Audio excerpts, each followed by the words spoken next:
Hey guys, we are back. We're going to start clipping these models out and start putting them together. We're probably going to get a little bit quiet, but who knows. But if we do, we apologize. We're just going to try to get these guys knocked out and get them ready for priming. I'm starting with Captain Marvel, and Steven's got Spidey. Yay!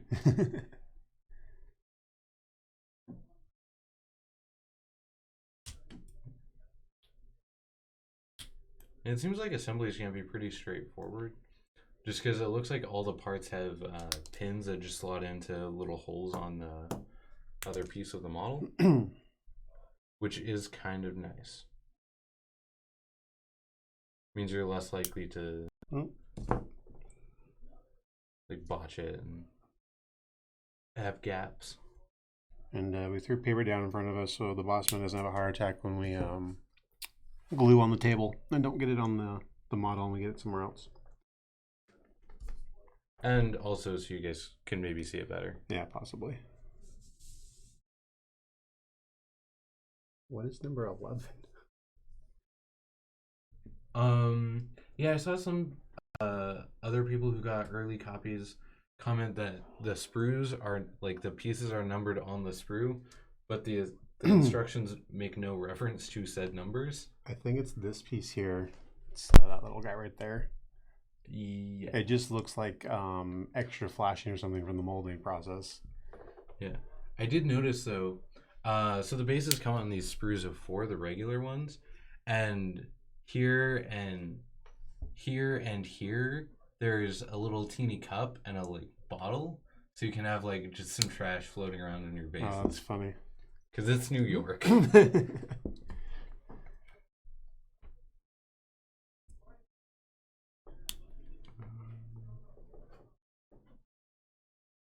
about to go grab a box cutter. I'm just gonna steal your X-Acto knife. Okay. Yeah, Josh here forgot tools. I mean, I brought my cutters because we're gonna put them, take them apart, whatever. And I knew the store had glue that I could use, and I didn't think about bringing my X-Acto knife for the flashing and all that good stuff.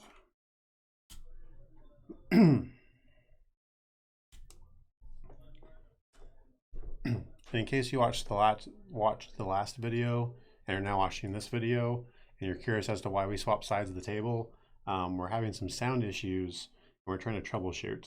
So Yay. I talk normally quieter, and Steven's fairly loud person. You know what's funny? So he was louder, and John was wondering whether or not that mic was going out or if it's just because I'm quiet. Which I think it's funny that like Josh says I'm a loud person, because like there have been a lot of times in my life where it's like people are like, "Oh, speak up! You need to talk louder." Like, "Oh, you're mumbling." We generally talk at the same volume level, I guess, always. But when you like have to be really loud, you don't do it. I can be really loud if I need to be. See, and I feel like I can also be really loud, and I'm normally like not. And there's another picture because I just now noticed I didn't even see it. Almost missed. Nice. So when you're cutting out Captain Marvel and you're doing your own, she has some really, really small pieces that look like stuff that you're not supposed to cut out. So just watch for that when you're doing yours. You could be like, I'm putting her together and I'm missing pieces. Why am I missing pieces? Looks like they gave you 2 pieces to do her arms. They gave a piece for her bicep and a piece for her forearm. That's kind of funny. There's an extra hole here, but there's no peg for it. I shouldn't throw that away just yet in case there's some one that I missed. Are you done with your action? For now, yeah. Sir? No problem, sir.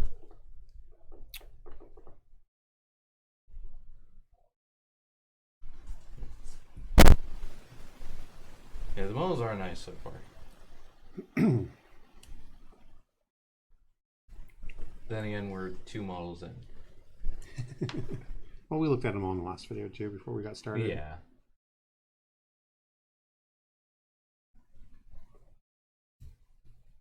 And again, having the pre-textured bases is nice. So you just throw a coat of paint on it. You don't have to worry about like gluing baking soda to your bases or getting little teeny rocks and stuff. That's what lets you customize them, though.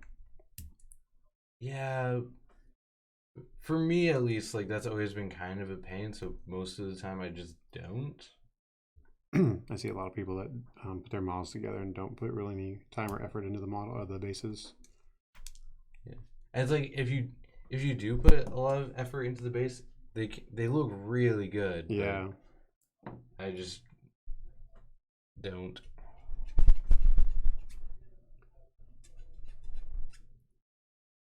my bases are usually a huge mess, and I end up just putting black all over the bottom of them just to kind of clean all that up from the character base or the character coloring. I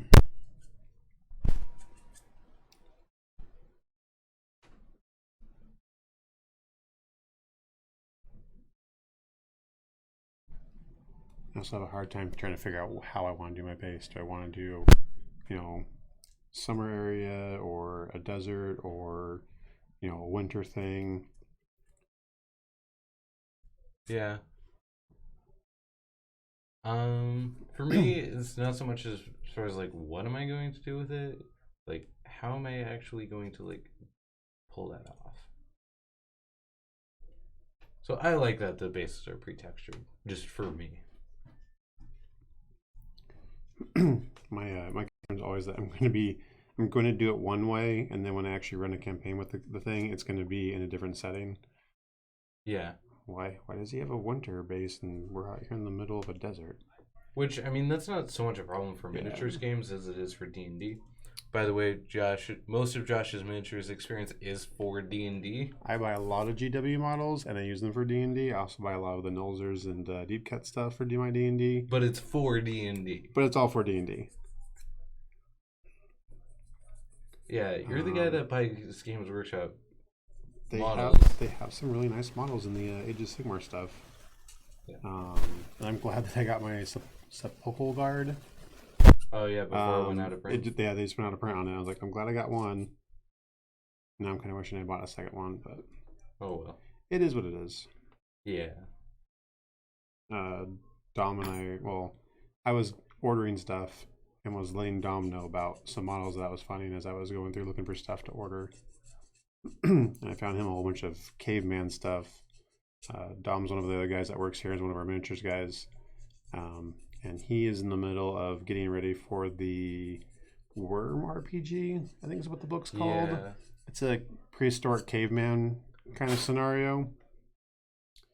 So I just happened to type in prehistoric and Neanderthal and Neolithic, all that kind of stuff, and got a whole bunch of models that he did not know existed and made him aware of them. GW or Reaper? Some other companies that I'd never heard of before. Yeah. Searching through one of our distributors. Yeah. Cool. He told me to stop texting him. Sounds like stop. Yeah. You're spending my money. Yeah. I want it all. Well, no, he needs it all because he has 3 kids.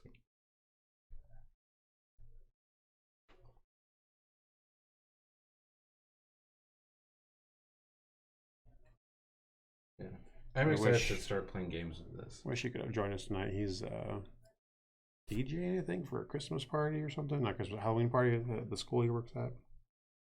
Hi, Dom. Shout out to Dom. Yeah. Cool dude.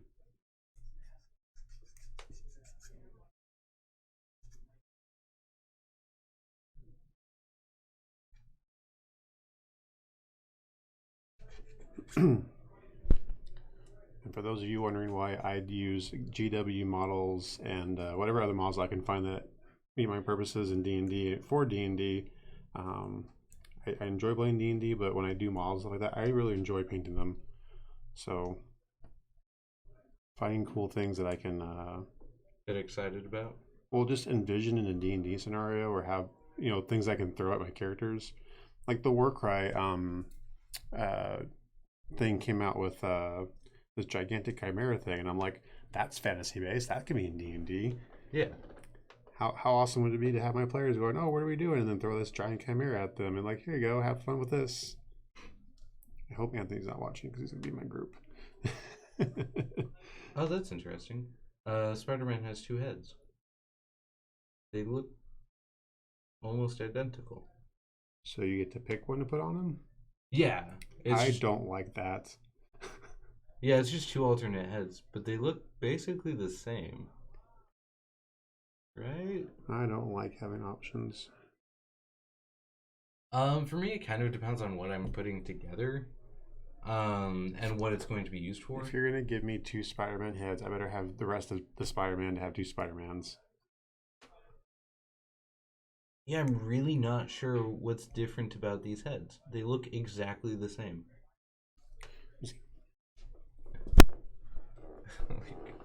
I'm really confused. I'm probably wrong, and there is a difference. I'm just dumb, but they look exactly the same to me.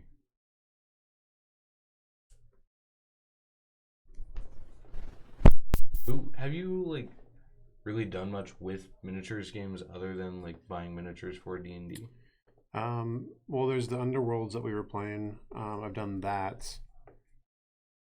Yeah, they're the same head. That's weird. Like, why? Maybe got a misprint or something. That's weird. Two Spidey heads, and they're identical as far as I can tell. Odd. Yeah. Well, now we have 10% of a second Spider-Man.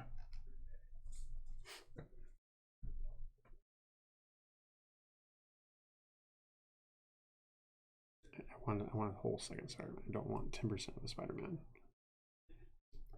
But then Atomic Mass wouldn't make money. And then the game would die. Do you want the game to die, Josh? I'm gonna laugh when they come out with a Spider-Man that's everything but the head, and if you didn't keep your second head, you have to make a second Spider-Man. That would be kind of funny. It would be silly, but funny.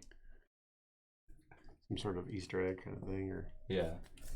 I mean, there is going to be another version of Spider-Man. They have confirmed that Miles Morales Spider-Man Tomorrow's looking coming. good, and I believe that this is her base. Yeah. It's kind of weird to me because it looks like I'm going to be gluing over her. Yeah, it looks like it doesn't particularly matter what base. Just because the bases pictured in the instructions are different than the bases shown on the back of the box. Oh. So I don't think it's a big deal, just as long as it's the appropriate size. My only thought is that some of them have the raised pieces, and I'm worried that they're going to be. Yeah, so as long as you can get the miniature on yeah, putting the miniatures on there is going to be hard for some over others. Yeah.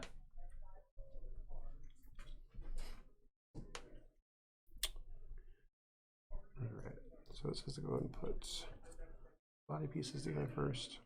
For anybody who's new to miniatures and hasn't ever had to put miniatures together, so this is something that's also different for D&D D&D miniatures and War, not War, but Games Workshop miniatures. Putting the pieces together, you always want to do a dry fit before you add glue. I've learned this the hard way, and I put glue on the first miniature I tried to put together, and I couldn't get the thing to press together all the way, and the glue ended up drying before I get the whole thing. So now there's a huge gap in a body of a skeleton that I have, and I ended up just throwing it away. Yeah, I have a couple of guys that are like that. So you want to do dry fit, just make sure that it's all going to go together. The seams are going to line up. It's going to be clean. And then I always say that if you can't get it back apart, you're good to leave it because it's not going to come apart. Yeah. Yeah, and then, as you put the other pieces on, that glue will get in there. And then with push fit models, which is something that Games Workshop has been doing recently, something to be aware of. These are to a certain extent push fit. They are designed to have glue as well, but they do have pegs and holes that you slot the piece into. But generally with push fit models, you want to either clip a bit off of the end of the peg or file it down a bit. Just if you're going to glue it, if you're not going to glue and you can get it in all the way, then that's great. They're designed to do that. But if you're like me and you like gluing all your models because you don't want them to ever fall apart, ever, then taking a bit off that peg and replacing that piece of peg with glue is great. Yeah. It's also a good thing to do too. If you are trying to push them together and they're not fitting, you can go back and take a little bit off there and kind of round it a little bit. Sometimes the end of the peg that's supposed to be going into the hole is bigger than the hole. Yeah.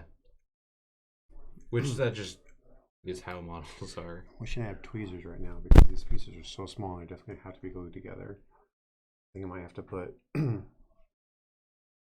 bicep part in first and then glue the hand on afterwards right here. It's saying to put them together, and there is oh gosh, framework to do it, but they're not pegs to together, so it's going to be glued. Yeah. And the pieces are too small for my rather large hands, so I think I will just... It's a lesson for you kids. Don't get big hands. It makes putting together models way annoying. Makes it difficult. Right, let's see how well this bottle of glue is going to work for me today.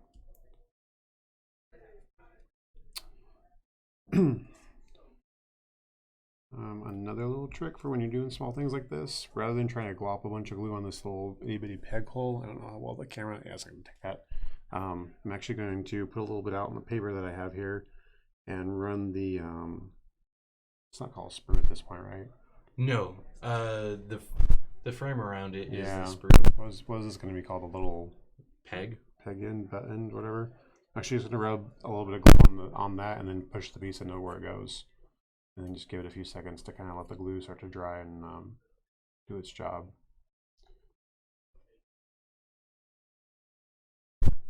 Which is slightly different depending on what kind of glue you use. Yeah. Super glue works. Plastic glue will work for these. I had a customer in here today asking me about glue for models. And I was like, I use a generic super glue, but we do have like 1,000 varieties over there. And they for all kinds of different things. Yeah, because you have super glue that dries faster. You have filler, you have... yeah, you have thicker, you have thinner. No,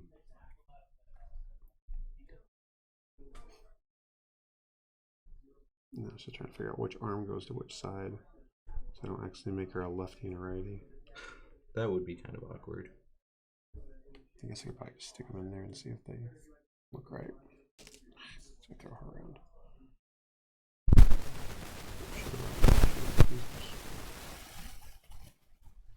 Pull that off now. Nice. Just the glue is not there yet.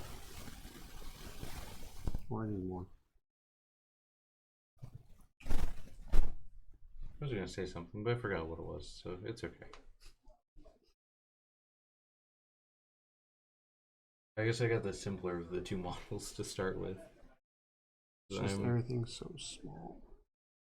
Yeah, I'm just about done. I'm fairly certain that arm goes there.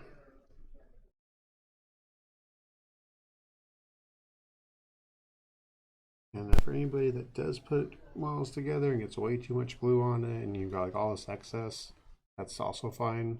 Let it dry, get hardened, and then just take your X-Acto knife and go back and just cut it off like it's flashing. I mean, it's not ideal, but... I mean, when I normally, like, if I get too much glue on a piece or whatever, I'll just, like, wipe it with my thumb and then just peel the glue off my thumb later. I've tried cleaning with paper towels and they just tear off and are stuck to the model. Yeah, that's why I use my thumb. I don't like putting glue on my thumbs. I mean, I don't like it. Because the next piece I grab now has glue on it and I'm trying to, like, let go and it's just attached to me. You just haven't mastered the thumb glue wiping technique. I guess. Yeah, so I mean, plastic glue will objectively form a stronger bond, mostly because it melts pieces. Yeah, it's like you're welding the plastic together, basically. Whereas super glue does that to a certain extent, but it's more of just a straight adhesive. But even with super glue, those models still aren't gonna come apart without a fight. But in case you ever want to disassemble them later, you could throw them in a freezer like overnight, and then that will harden the glue enough that you can then snap the model apart, which I've never tried. I've just heard that it works. Don't mind me. I'm just okay. I'm going to try to troubleshoot this problem. I figured if I cut one of the mics out and see if it's at least okay. I was gonna say, am I louder now? Okay. Just soft spoken. Yeah. Which is quite louder. So I killed one of the mics. I don't know which one. Okay.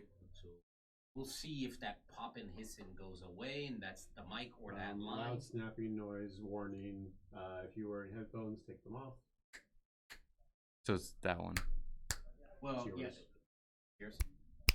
Yeah, Okay. mine's the one that's I'm still gonna on. listen for a little bit, see if that keeps, because it's getting pretty bad. Okay. I mean, you can hear you guys perfectly fine when it's not happening, but when it happens, all right. So now you just get to listen to me. Well, we can hear you both. Those mics are pretty good. I can probably raise the sound of my voice a little bit. Yeah. It just gets hard, and I drop the piece in my glue.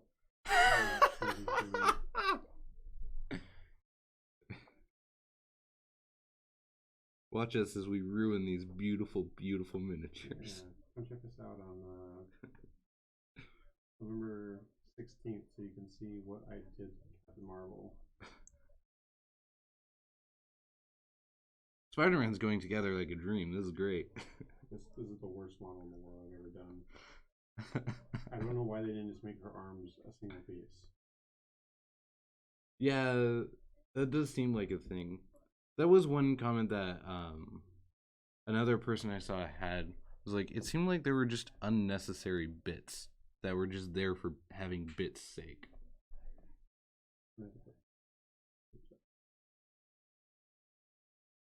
Right, I got front in the hole. Now it can dry. The two pieces I try to put in here are just falling apart. I wish I may just have to put this down. Dry. Put it away.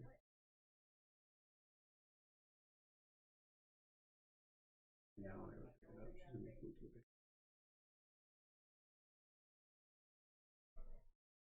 Alright.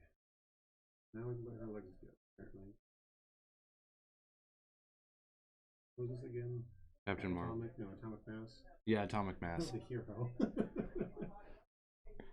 Well, who is it? It's such a generic Mass, question. if you were watching, less pieces and slightly larger pieces are better pieces than. I mean, I do. I have someone's toothpick shavings is what I have over here for her arms. And I don't see why the two pieces they did for her bicep and forearm couldn't just be a single piece. Having bits is nice in the right situations. With these models, I don't feel like it's super necessary. Like, I don't know what conversions people would do with leftover pieces. By the way, Spider-Man's done. One down. And now I got glue all over it.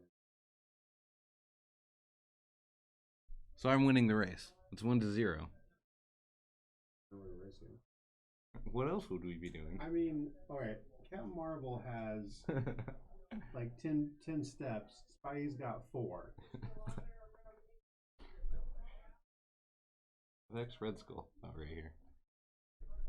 Yeah, I try to group them by like what makes sense to me. So Red Skull and Baron are together. Widow and Cap are together. Okay. Ultron and Aqua together. Not that makes sense, but they're the largest ones on sprues. Well, I mean, they are both Cabal. Iron Man's over here because I'm doing him. I don't care where he's at. And Thane wannabe. Crossbones? Yeah. He looks like I mean, he does kind of look like Bane. he's Marvel's version of Bane. Except without the super fancy steroids. I guess. I mean, that was a thing back in the day for them to copy and steal each other's heroes and villains and whatnot. I mean, how many versions of Deadpool are there with well, yeah. I don't remember what his actual name is for it. Slade Wilson, Deathstroke. Deathstroke. Oh, do you want to alt tab to the chat so we can see that? Just in case there's someone here. We can see the chat now! Yay!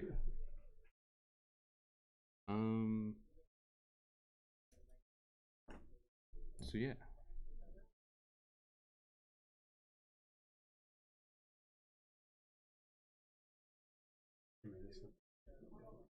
Okay. That works. We can see the camera a little bit better.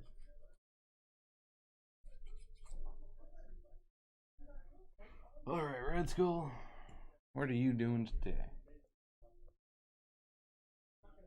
So for a while, I've actually wanted to convert one of my Tempestor Primes for my Imperial Guard 40k army, and convert him into Red Skull, because one of my old friends who got me into the hobby had a Space Marine captain that he converted into Captain America by taking the top of a Tau drone and gluing it to that guy's like forearm, and then he just had a power sword, and the model looked really cool. The guy was a good painter too, so I've kind of wanted to do a Red Skull conversion for a while, even though he lives in Utah now and we never see each other.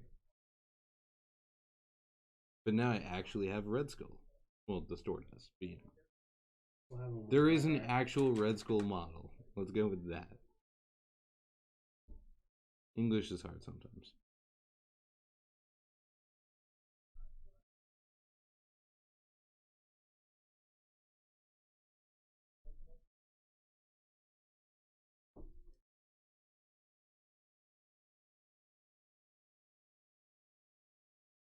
The blue on her arm. So at this point, I either need to replace I think I need to replace the lid on this glue, because it sealed itself so many times I've had to like clip the like tip of it. So now it's like it's got a super wide opening, which is kind of a problem sometimes. Like normally I can keep it under control, but sometimes it does cause problems. So I probably should either get a new lid, which I believe Gale Force 9 does sell. We probably have some somewhere. Or I just need to... So no pop in resistance from that one. So oh, okay.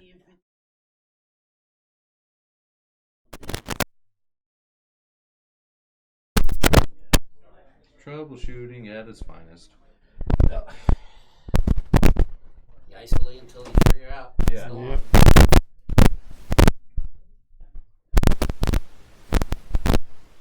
See, that's weird too. Because here, so I suppose behind his back, the other hand is right? Oh yeah.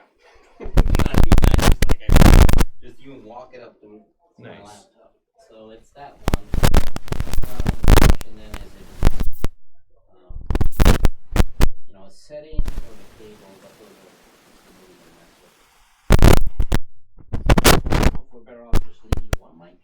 Just move to the middle of the table or something too. Yeah, move it to the middle of the table. Pull it, give it some slack, don't pull it tight like that. Alright. Okay, so this one is off. Okay. Try it real quick. See? All right. Hello. Another. Yeah, loud. Yeah, another loud noise coming, guys. If you're wearing headphones. That's that one. Plug in. Okay. So Okay. Yeah. Loud noise warning. That's what I want to say. Yeah, so we have another weird kind of just random extra bit. So I'm putting together Red Skull now, and on his sprue, there's two hands holding a Tesseract. We're not zoomed in like we were earlier. I know, but like, I don't know. Yeah, so there's two right hands that are holding the Tesseract, so. Picture pieces. But like, what are you going to do with the right hand? Maybe they did that so if you like clipped it and shot it out or whatever, like, well, you still had one.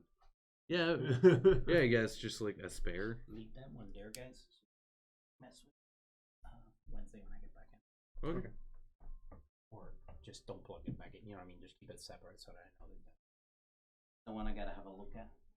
Okay. It might be a setting on the soundboard, so I'll look at.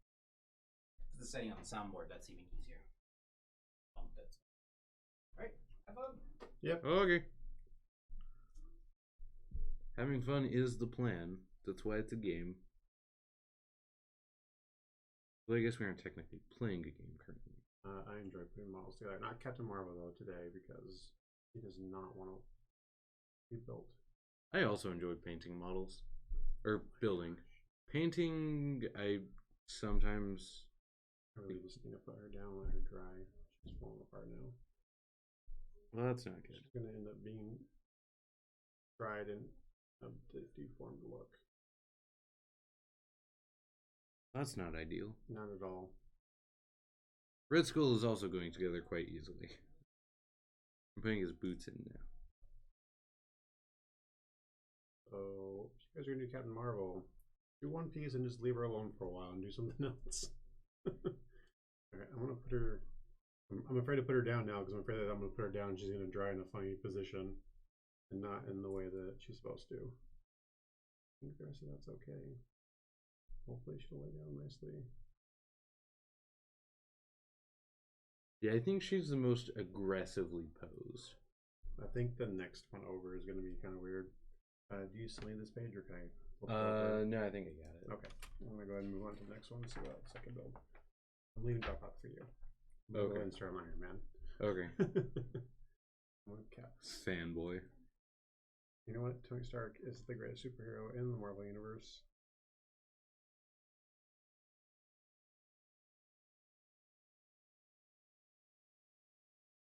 Okay. So that should be his right arm. One holding the cosmic cube. I was kind of surprised when we opened the box how few objective cards there were. There's only 3 of each kind in the box. I was anticipating there being more, which you should. There's still like a decent number of combinations there. It was just kind of surprising.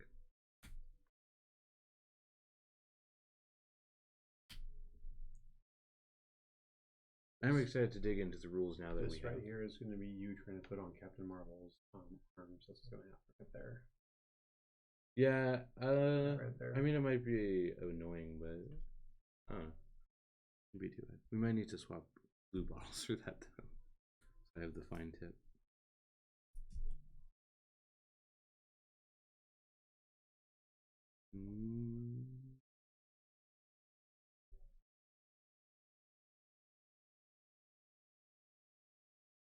Yes, that is the correct arm there. And then I take that section of the arm, it goes on there.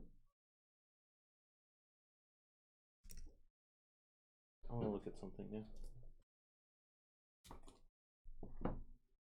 now. I just like realized as I was putting this arm on that like the way Red Skull is positioned holding the Tesseract, it's like a waiter holding a pizza. Just like, behold.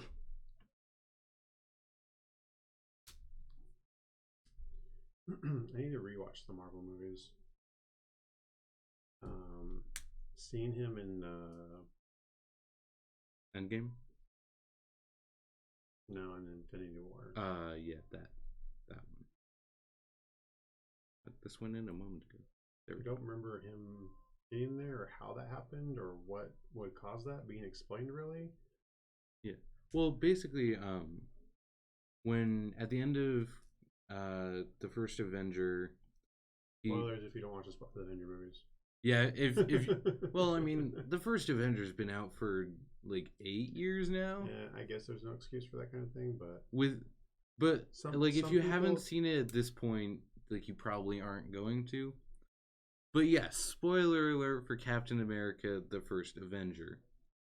So basically, at the end of the movie, Cap and Red Skull are duking it out on Red Skull's evil death plane full of Tesseract-powered nuclear bombs that's flying towards the United States of America.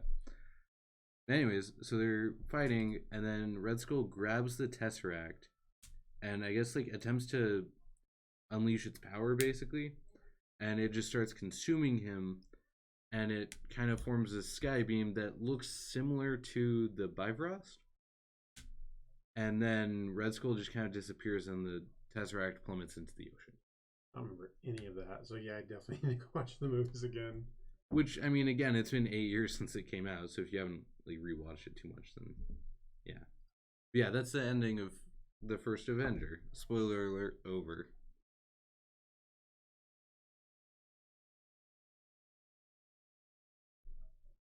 Which, I mean, I guess me verbally saying that there's no more spoilers won't be helpful to someone who muted the stream to avoid said spoilers.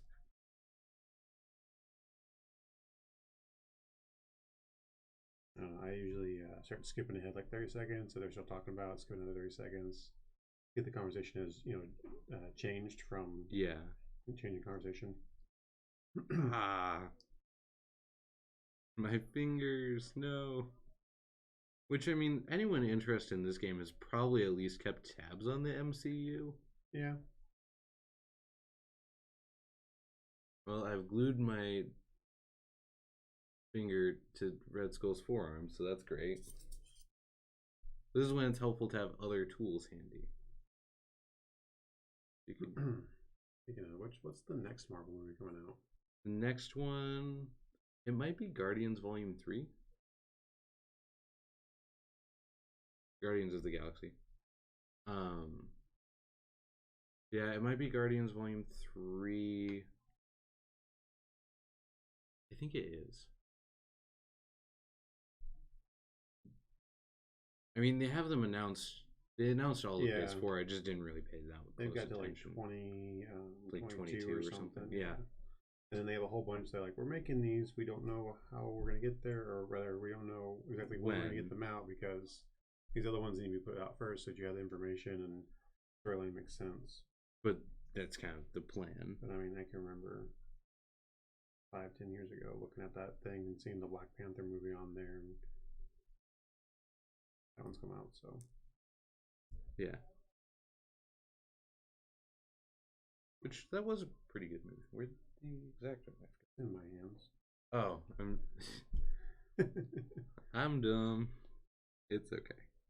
I'm still in my rogue state from last night. Oh, okay, fair enough. We have a Sunday D&D group. For those who don't know the inside joke on that one, which is we here at Little Shot Magic have employee game night, and we are currently running through a D&D scenario. And we're all level 3 rogues. Yep. All 7 players now? There's a lot of us. So many people. 8, we have 8 players now. That's not including Alex? Mm-hmm. Oh, wow. Because there's 8 chairs at the table, and we had to add one last night. Dang. That's crazy. No, it doesn't really feel like that because Ariel had to go halfway through. Yeah.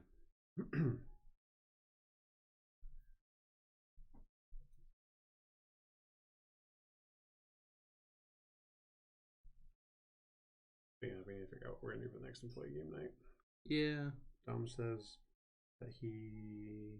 Actually, I got to talk to Tom see when he's going to be available because he didn't actually give me a straight answer last time when I asked him. It'll either be our Star Wars campaign or only figure out some board games to play. Yeah. I want to play a couple different ones, but with the number of people that we have, I want to do a call to adventure at some point. Yeah. We're either going to have to do two groups, 2 games. 2 tables? Yeah. Yeah. Because a lot of the games are just 4 players. But I want to play the Abomination game. Yeah, that one looks interesting. Sterling told me about his character, but I can't think of how he described him now. But it was making me laugh.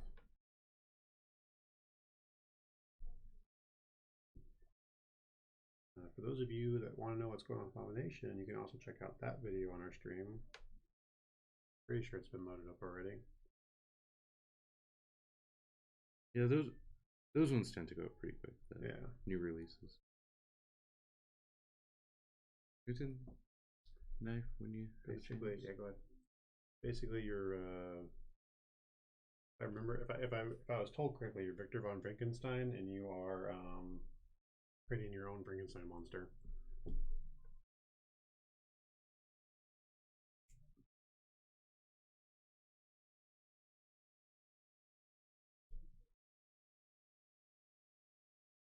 But it's not just you making one, it's everybody at the table who's playing the game making one. You're all just making your own. I'm not really sure what the catch is for building and winning, I guess.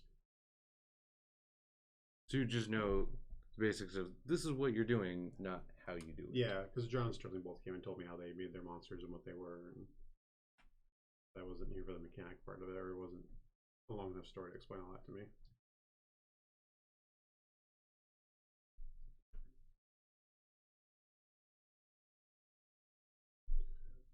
Here's the problem with using the shop's mystery super glue. I don't know how long it takes to cure. Oops.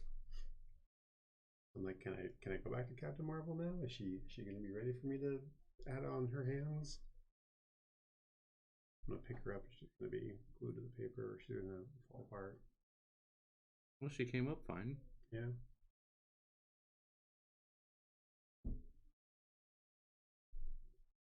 Oh, there's a little bit longer. More stuff to Iron Man's suit.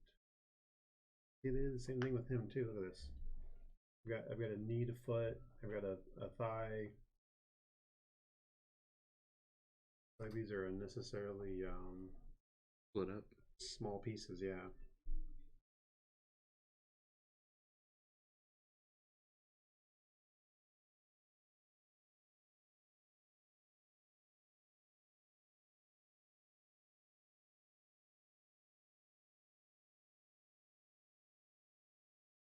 Like, look at this. Even the thigh pieces are just 2 pieces for a thigh. Like, why couldn't this just be 1? I'll look for a second because I can't see all the way over there as to which. Because Josh is old and blind and deaf. It's not that.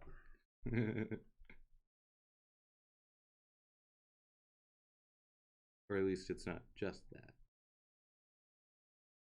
Not blind. The deaf part's probably right.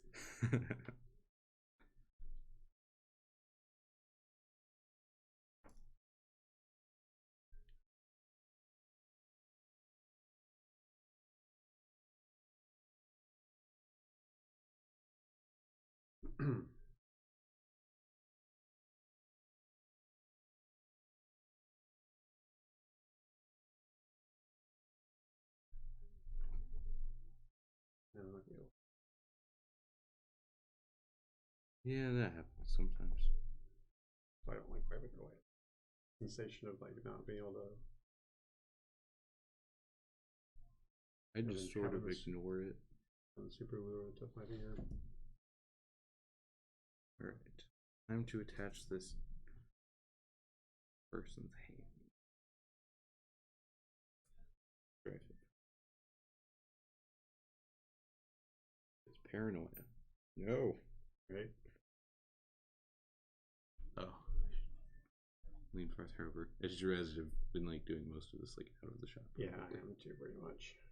Sorry guys, you guys can't see this, but honestly the camera zoom isn't the greatest on being able to see what we're doing. Well, I mean the zoom is great. We don't have control over it. Yeah.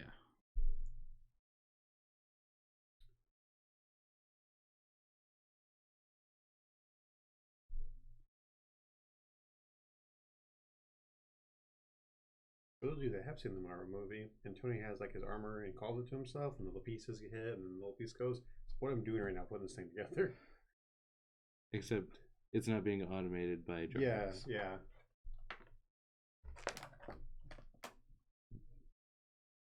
Yeah.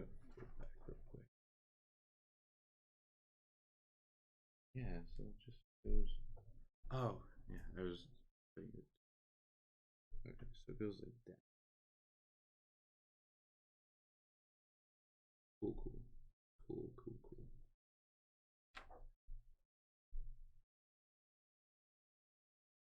I have to say, they did do a good job on the box art. Box art is pretty. Yeah. All the cards that we had too for the character cards and the mission stuff or whatever. Yeah. It was also quite beautiful. The glue on this thing, and I'll have to think to sit and look and see which one's the left foot, which one's the right foot. Okay, we're good.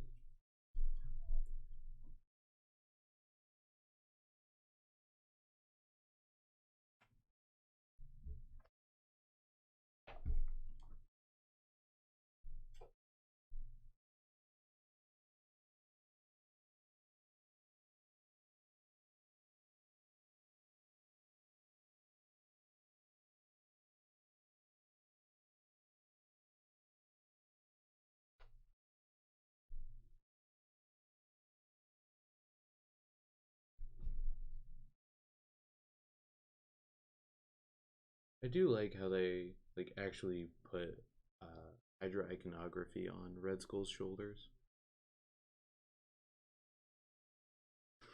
That's why I put the glue on into my fingers. That wasn't because I had glue on my fingers. It's because I had glue on the model. That then got onto my fingers. Tomato.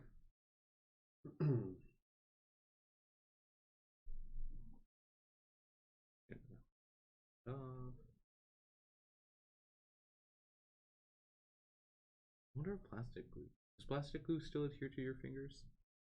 I don't know. I actually haven't done any work with plastic glue. We should experiment with that, because if it doesn't do that, that would be pretty great. Although I guess then, if it doesn't adhere to your fingertips, then if it got on your fingers, it would just be there, and then we touch the model. Like, it wouldn't dry on your fingers. Hi, boss lady. Hi, boss lady. You're spying on us. I saw you.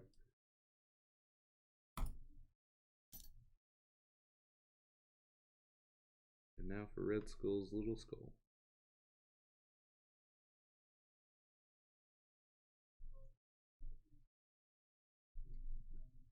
Although it does kind of make me appreciate that Games Workshop models aren't this subdivided. That's exactly what I'm comparing this to. Especially, although, I mean, for those guys, for Games Workshop stuff, that's mostly like 28 to 32. So this is a solid like 10, roughly 10 millimeters taller on average. But like if I had to like glue like someone's hand, which I guess you do sometimes depending on how they're positioned. It's like so tiny.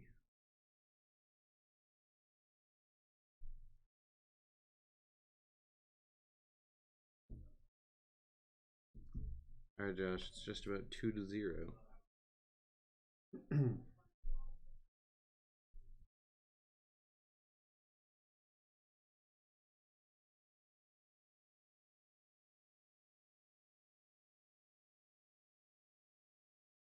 Yeah, so Red Skull's just like a waiter.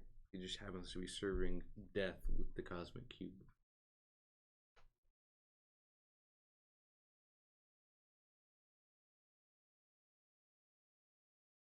Oh, did you? I guess you probably didn't see this, Josh. But Atomic Mass announced that Thanos, like they have a model in the works for Thanos. They didn't announce when he was going to be released. That is going to be a chunky model. Like that is going to be a big model. Yeah, Red Skull's done.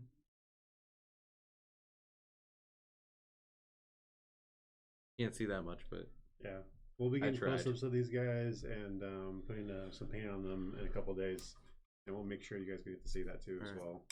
Since you didn't want to do them, I'll do Doctor. Yeah, you get to do Doctor. I already had a fucking apologies. I already Josh had a mini pieced model times 2 already. Can't believe you. I have a hand into a forearm, into a bicep, into a shoulder. Not that. That does sound like a pain. The swearing part. I know that.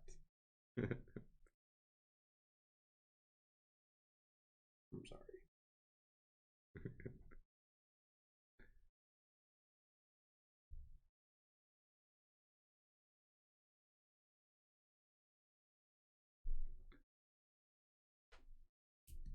I'm usually very good about not doing that.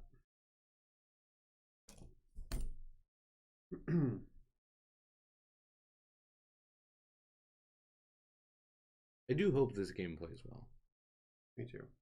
I want this game to be good.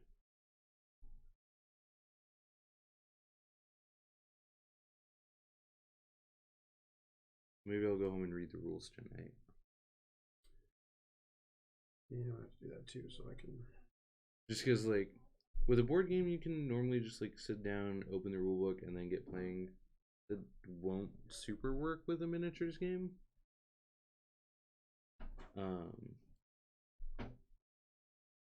But I mean, as long as one of us has a decent understanding of just how the rules, then it'll just be a matter of putting the rules together.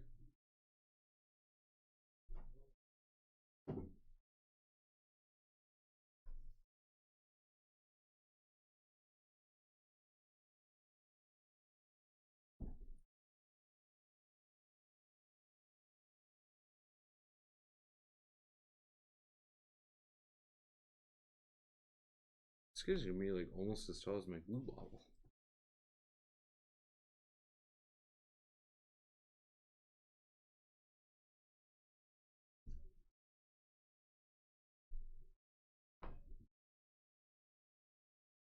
Alrighty.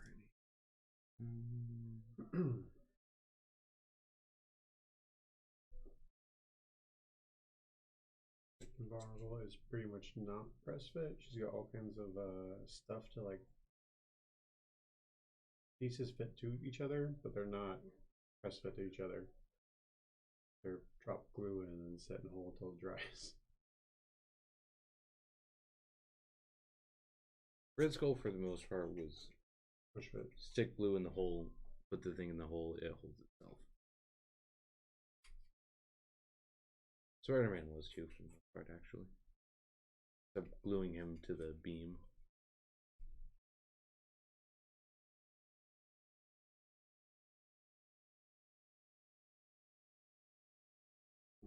Like fall for the last second. It's stuck that way. You know, I've never actually seen all of the original Spider-Man trilogy all the way through. Bring together Doc Ock kind of makes me want to. Okay.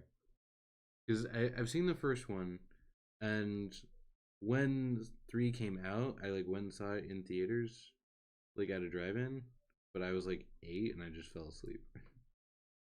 Which is kind of sad if an 8 to 10-year-old is falling asleep at a superhero movie. That's probably not a good movie. Or I was just tired because it was late, because it was a drive-in theater.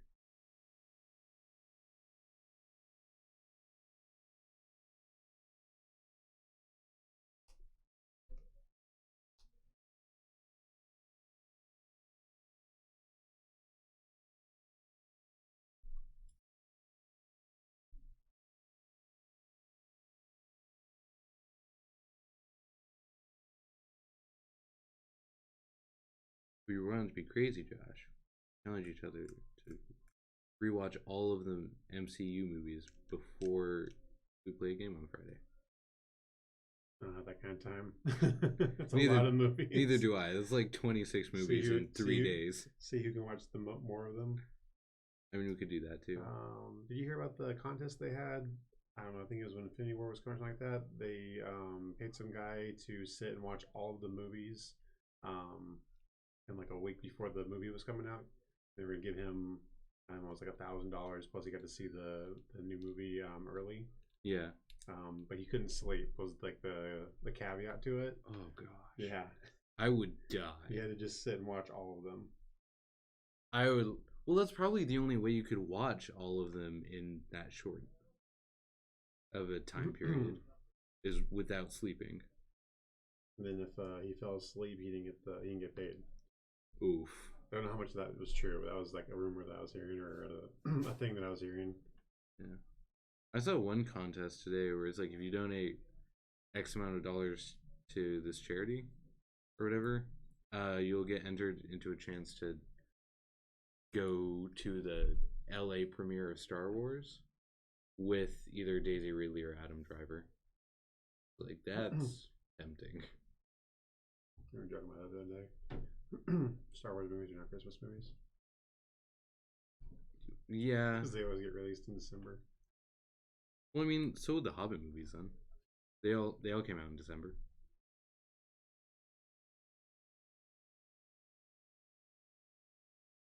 You know, the Hobbit movies are actually a pretty good parallel to the new Star Wars movies. It's like, they're pretty good, but like, there's sometimes some things where it's like, wait a minute. Wait just 1 minute. That doesn't make sense. Oh no, Josh, I did it out of order. I glued his arms on before I put his head on.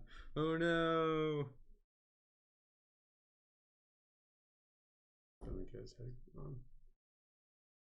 Just use the extra Spider-Man head. Yes, that will work. It works because Doc Ock is a Spider-Man villain. There's a universe in which is it Fantastic Four? No, there's a universe in which Peter Parker steals Doc Ock's arms. Man, I need to learn some more about like comic lore. I need to dig through Dom's collection more. Oh no, that was way too much food. All right, we're okay.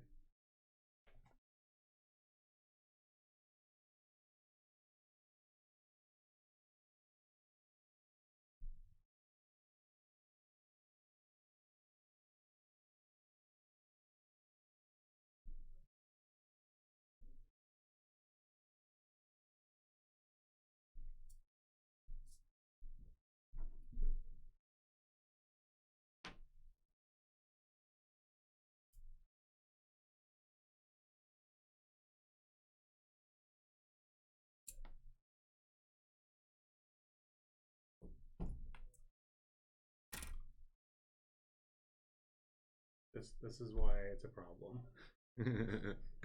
Yeah, I'm starting to lose feeling in my thumb. My nerve endings are being covered up by glue.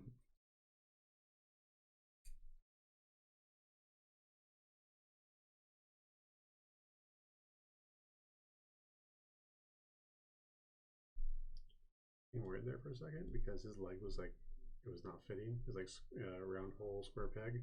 Oh. Like, why is it not going in there? But then eventually it went in right. For.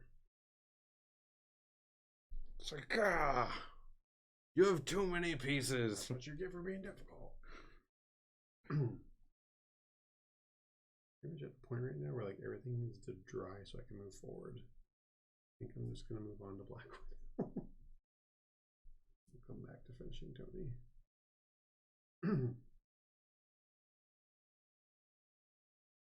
Yeah, Captain Marvel a little bit farther.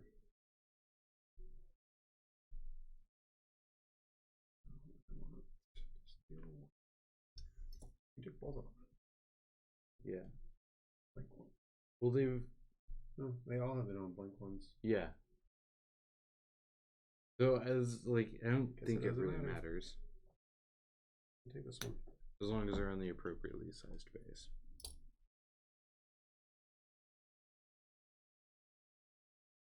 I do still think it's funny that the sprues with the bases have detritus on them.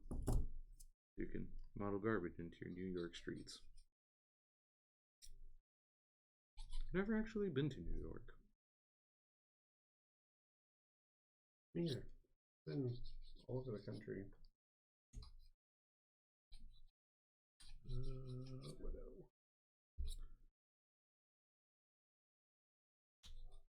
I guess it's really just like the yeah. I've been to a decent number of states, less than half.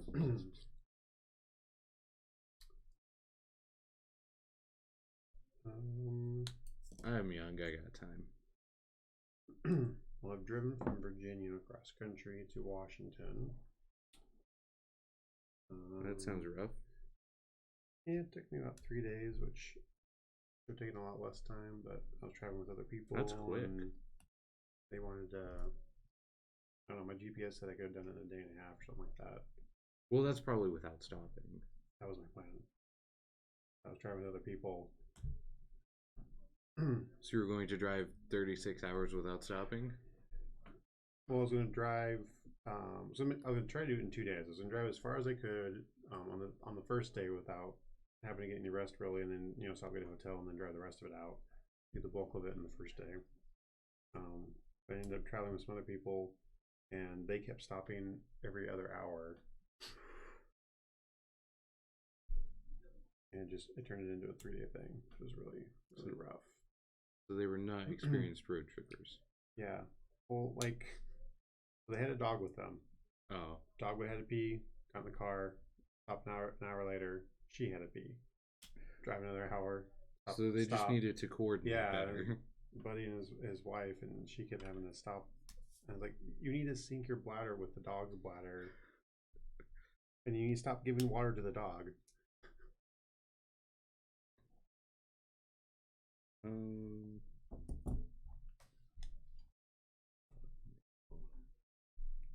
Yeah, this guy's gonna be a pain. I'm waiting for one of us to be like, oh, I glued the wrong thing to the wrong. That would be unfortunate. What I'm waiting for. So Don't stab me with your clippers. Get you across the table. this one is whole. So I guess I'll do that one first.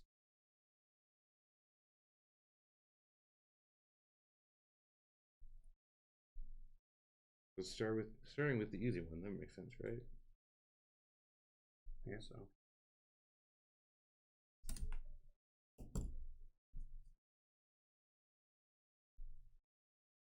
I don't mind doing this part because it leads to the painting part, which is what I enjoy. And I actually prefer building to painting so far. I haven't spent that much time painting. I need to spend more because I have a lot of models. So do my collection that needs to be done.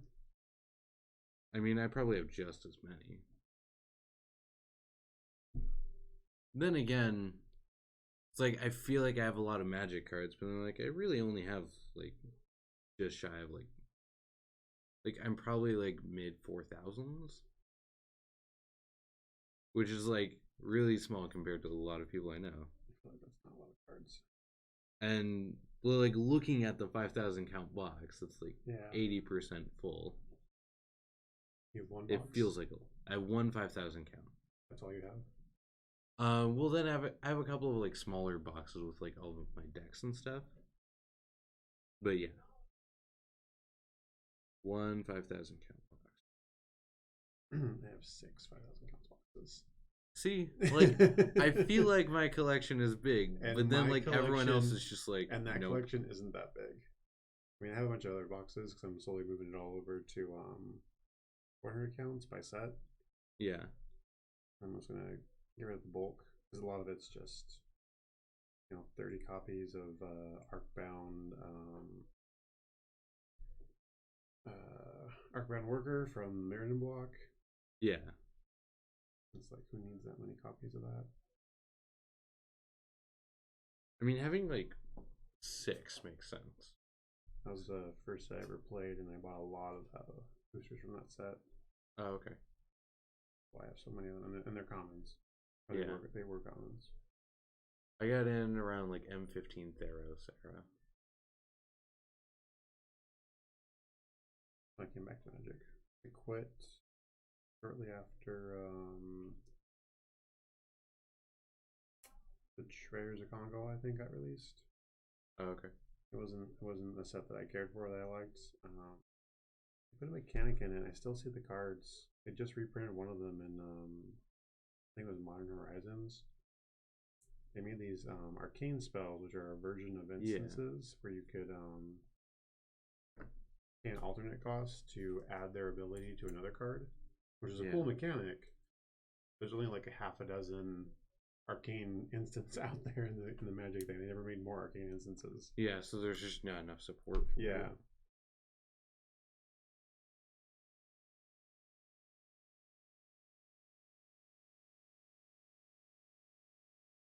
I haven't done it yet, but I always think about it when I'm trimming the flashing and stuff off of the model. Just waiting for the day where my hand slips and I just take a huge chunk out of the piece. Yeah, it's gonna be a sad, sad day. On something like this, I'd be super sad about. On like a Nolzur's miniature, it's $5. I can just get another one. Yeah.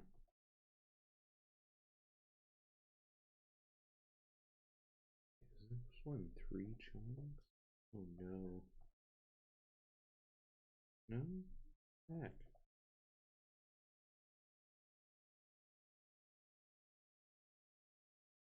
Myself on Knock. No. I'm just trying to figure out why they're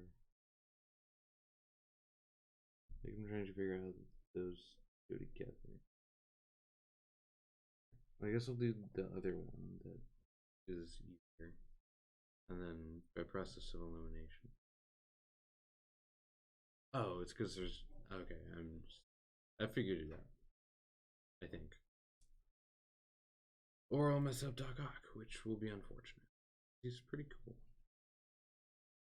Let's make you play the what were they called? The Cabal? Yeah, I'll make you play the Cabal.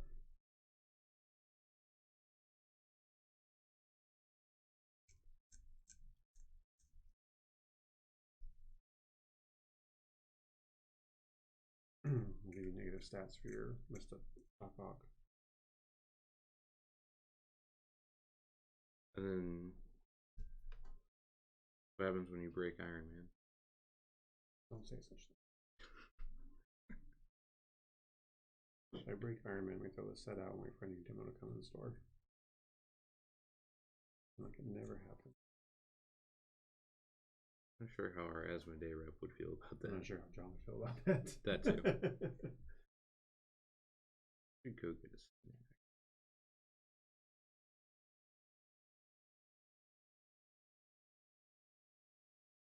You know what's interesting? I feel like you talk louder than me most of the time.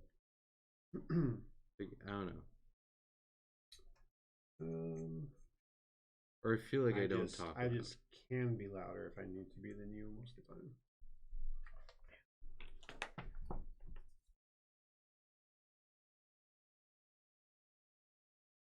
Wait, no, these two pieces don't go together. Ah, crap. Quick take apart the some dress. Well, I didn't actually glue them together. I was just like holding on to it. I was like, wait a minute. I have 2 pegs and no holes. Have you ever dry fitted a thing and then couldn't get it apart and like that doesn't belong here? Not yet. So many tentacles. I was dry fitting the sepulchral guard when I was putting that one together, and I got one of them together, but it wasn't fully flush, and I couldn't get to move any more closer, and I couldn't get to come apart. I was like, "Oh, come on! Don't do this to me." Okay, this one goes with. Oh, is that how I'm supposed to tell which one goes with which? The different size. That's annoying. No, no. Brown and Steven messed up. No, I didn't mess up. It's just it looks like so each like tentacle segment has a different size hole. So each one is supposed to go with a specific one. I just need to like keep fitting them together until I figure out the correct combination. Because again, the pieces are numbered, the instructions are not. John, if you're still watching, we have another case of the instruction booklet having flaws, which is a common occurrence or common complaint on our first play stream. Yep.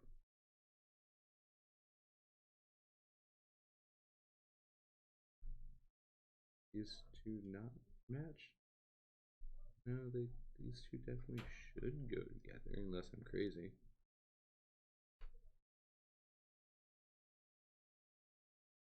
And again, maybe I'm crazy. No, that's fine. Yeah. I'm not crazy. Maybe. Yeah, who says that? Crazy people? That's right. Yeah.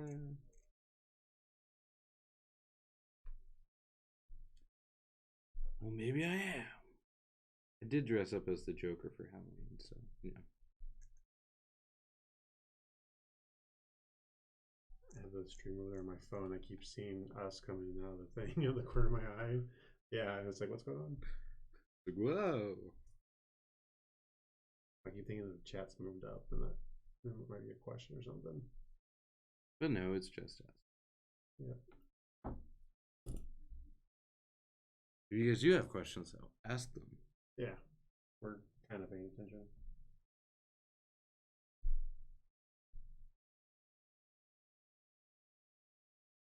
Alright. Time for the glue.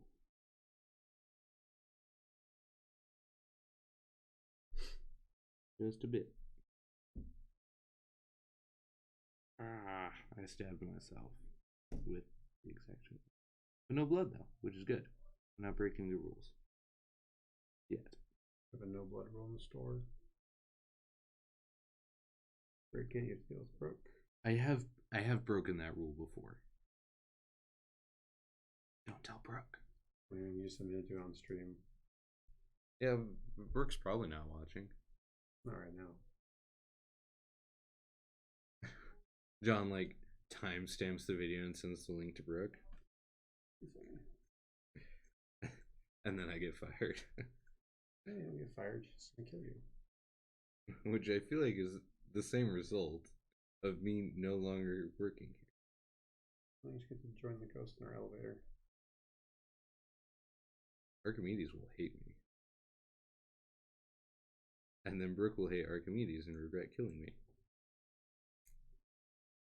It's all part of my master plan. To get killed? Don't worry about it. Worry about that. I am. I got him on the base, then letting the legs dry so that when I go to glue him to the base, he'll glue right. He'll be fitted to it. Yeah. I want the glue to start holding the leg on so when they can put them back down. I don't know if I just glue them to the base now. Probably.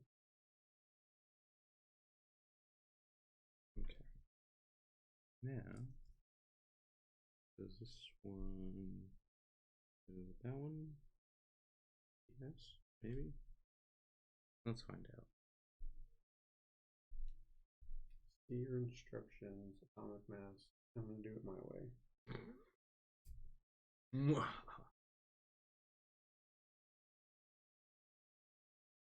I mean, we're both experienced modelers. Well, model builders. I haven't designed any model. Really. I did take a class on it. It was not that useful. Experienced miniature enthusiast. That is a good word for it. Or series of words. A good series of adjectives followed by a noun. Go back to Captain Marvel now. I forgot how I felt was supposed to go under. I mean, generally belts go around the waist. Oh no, look at this thing. It's a magical belt. It's the sachet part of the belt.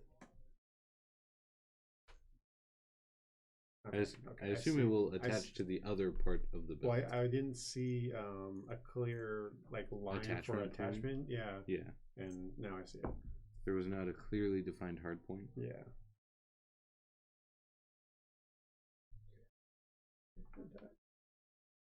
Okay, so that guy works. Make sure I'll go just like this. Okay, so that's okay. Nice. We'll put it. I'll just put the glue on her And then put the piece on the glue. Generally a good plan, putting the glue and the piece together.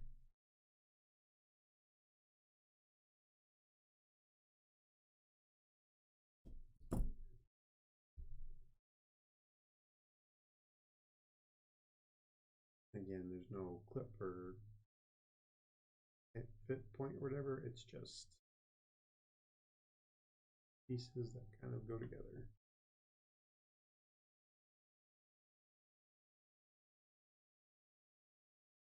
Probably should have eaten food before we started this. You don't need food. I mean, I do. No. You're getting all the energy that you need from putting models. I'm feeding on the plastic. Not literally. John would probably be upset if I started eating the models. And then I would be upset tomorrow if I started eating the models today.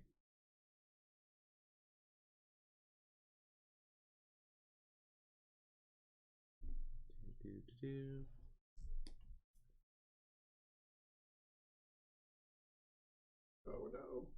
I knew I felt it.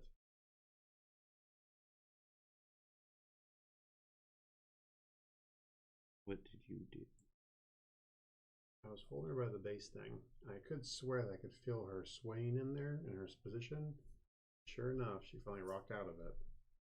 Means the glue still has not dried.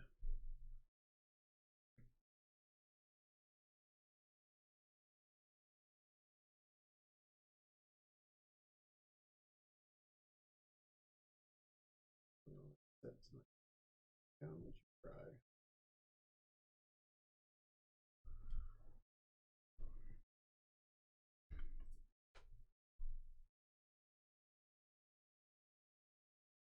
Black Widow, the least complicated model I've had tonight. I love how you're simultaneously working on 3 models, and I'm almost done with 3. You'd be like, I finished 3 already. And I'm like, cool, I got 3 done now too. Wait a minute. Wait a minute. I have 3 hands for Black Widow. Yeah, Red Skull had like 2 spare hands. Oh, wait. Am I missing a tentacle? I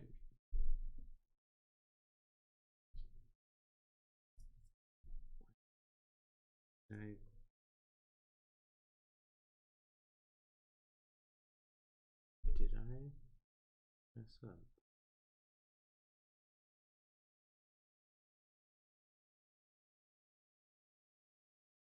Okay. No, I did not mess up.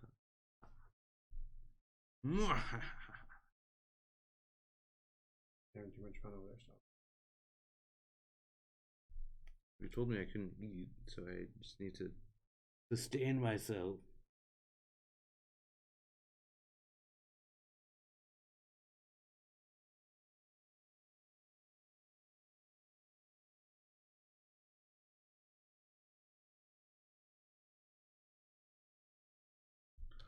Alrighty. So all the tentacles are together. Now I just need to attach them to him. And then put the claws on it. These only go on one way. Yeah. That's both okay and also a little disappointing.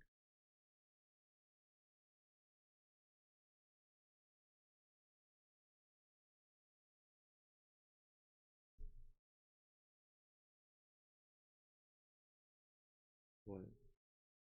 Made the comment that she was being simple, and now I'm sitting here holding her elbow together, trying to get the glue to dry. You need to hold itself so I can set it down and move on to another thing. Start a 4th model? Maybe I might be there. I think Iron Man still needs some more time. That Marvel definitely does. I don't know what's taking her so long. It's one of those things where I kind of like a hairdryer to like speed up the process, but I feel like I'd melt the miniature doing that. Yeah, I'd say let's not do that.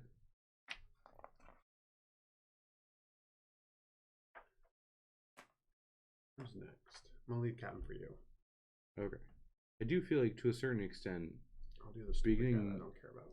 Oh, Crossbones? Yeah. I do feel like to a certain extent, starting new projects is not beneficial.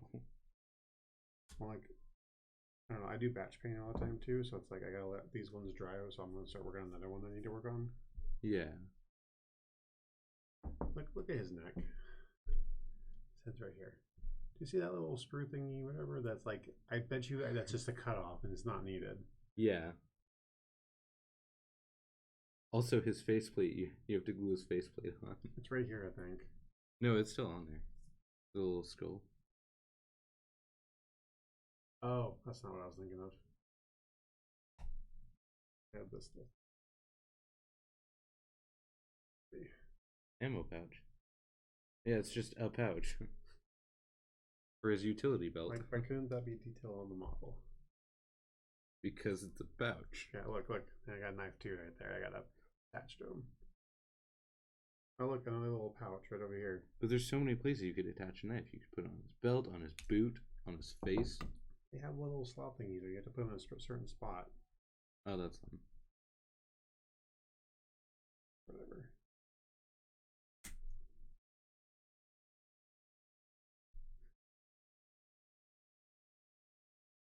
I don't understand why there's a mask piece and why that's not just a part of the other piece.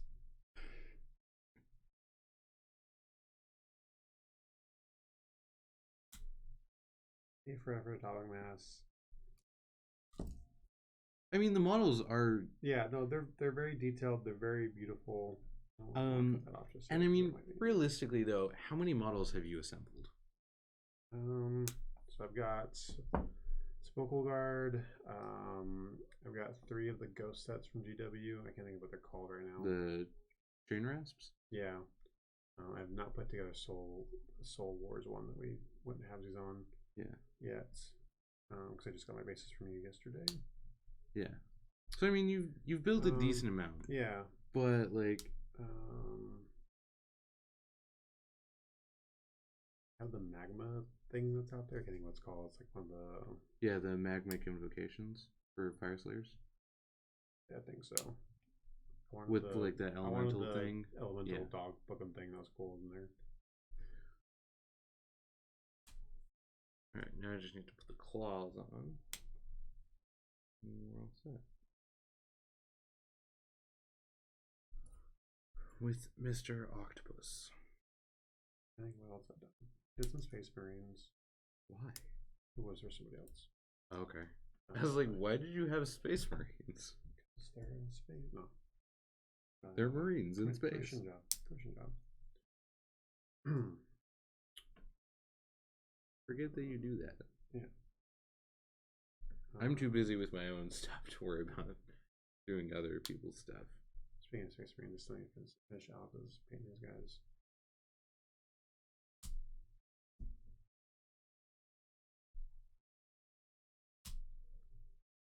Minute. Please now.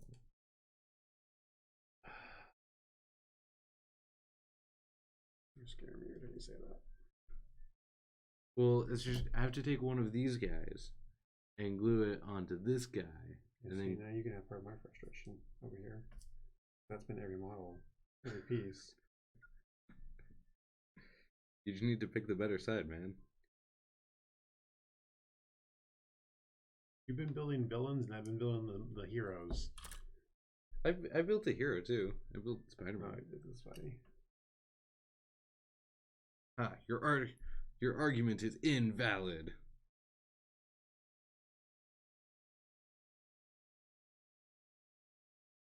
You got the easy hero. I mean, Gab doesn't look like he'll be too bad. Well, I guess the shoulder pads maybe. At least he's a full page this time. We need to deal with that. That's gonna be annoying. I mean, it's not gonna be that bad though. This right here is gonna be your hard part. Oh yeah, this utility belt. Probably not. Blackfoot is good. It's very easy to get on there.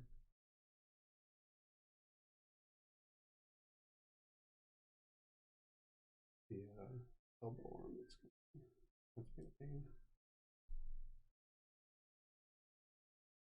Okay.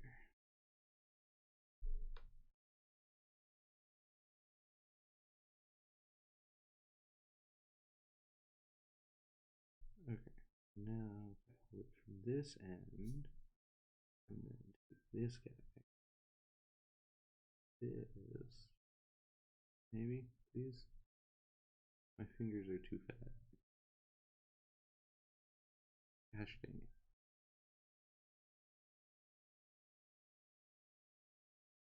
I guess this is why they include spares of some pieces, in case you just botch it. And be like, nope, that piece is screwed. I'm just gonna grab this other one that's identical. Yeah, I don't like the hands in the head or. Yeah, they're not like the hard ones to assemble.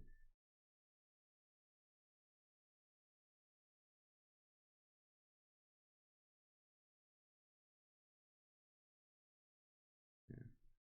I mean, does kind of wish there was a bit more customization on these guys. Like, I can understand why there isn't.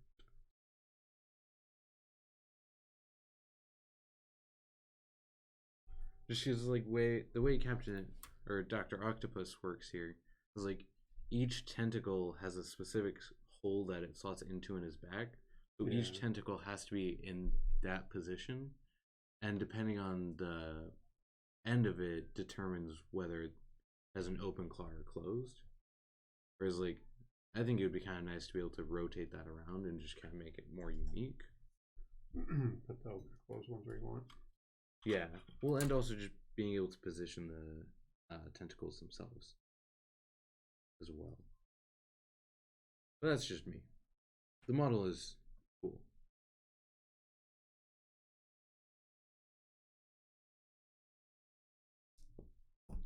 So you've officially touched more models than I've had. Because I'm on the fourth one. Yeah, and I've finished more models than you have. So, interesting situation here. My real plan is now that I've got 4. There should be 10 guys total, right? Yeah. There's 10 I total. didn't see this one in front of me. I was like, wait a minute, we're missing one. I was just looking at those 2. And I was like, wait a minute, if I have 4 and you have 3. My plan is to start 5 of them, and then you can't take a 5th one from me, and we'll even out. I mean, at that point, I might just finish before you and go home and eat food.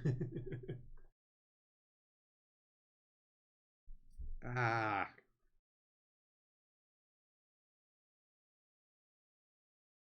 Adhere yourselves to each other, not me. There you go. That's what you're supposed to do.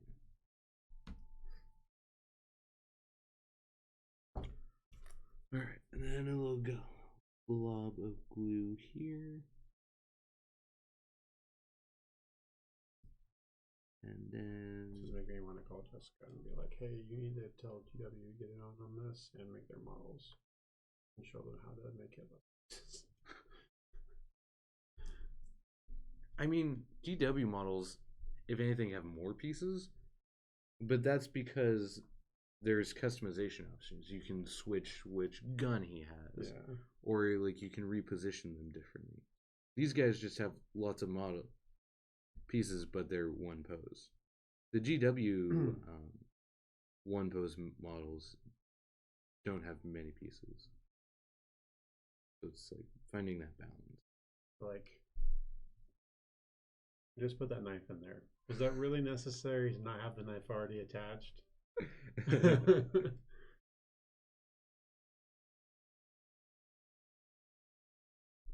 But this is why we're doing the launch party, so we can all get together and help each other out while we're building these on the 16th. I am not doing another Captain Marvel unless it's one for myself because I bought the game. Yeah, which you should do. We'll see. I wanna play and find out whether or not I'm gonna enjoy this game. Your head like it's broken.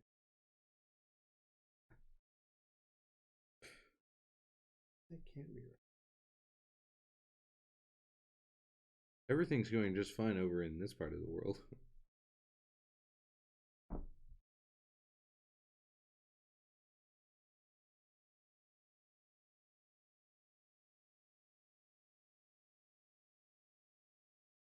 I mean, I guess it's just turned to the left, but it looks like it's broken. I don't think a real human neck turns that way. I've been there with a couple of models before where it's like I think that person's face should not look that way. I'm gonna say this: you should probably put the mask on the head before putting it on the body.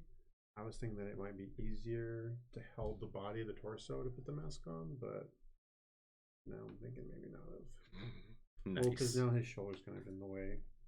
Pretty sure I can still get it in there. I'm also just wishing they had the tweezers at the from the house, because then I could just grab it and drop it in there. Then I'm gonna get myself covered in glue. Nice. Actually, I got that in there. It froze in the place like it was supposed to. Nice. Actual nice.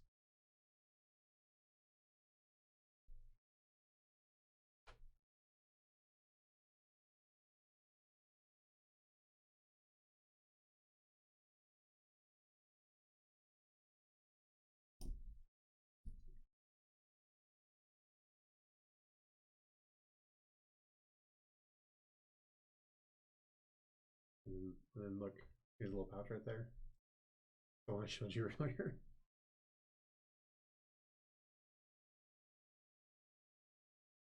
I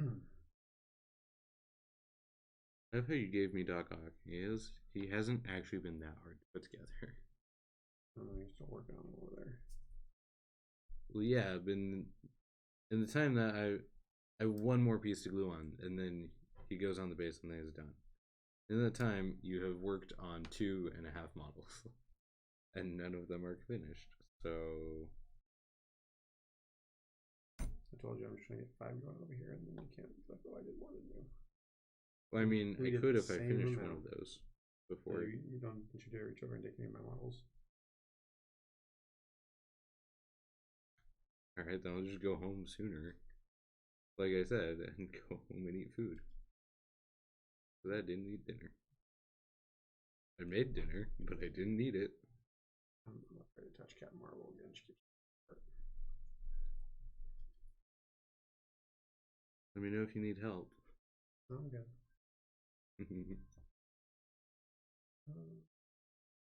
Yeah.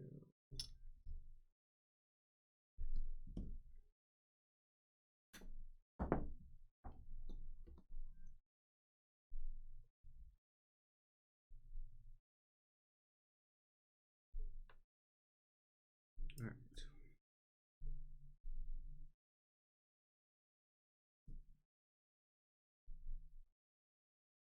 I'll say this is a nice change of pace. Usually when I'm building models, I sit at home and have TV in the background as noise all put together, so. Nice to talk to somebody. Yeah.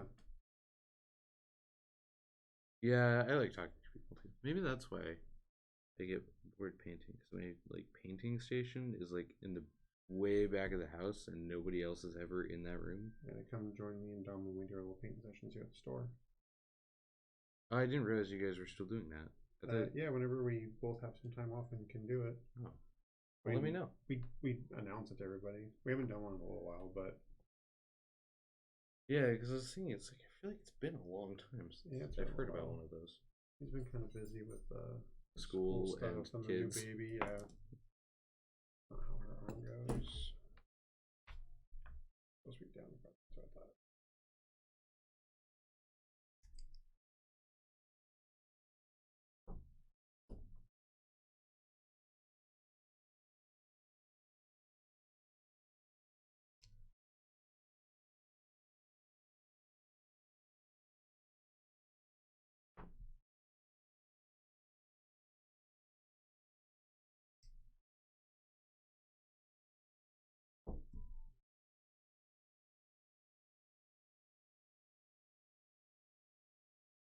Alrighty.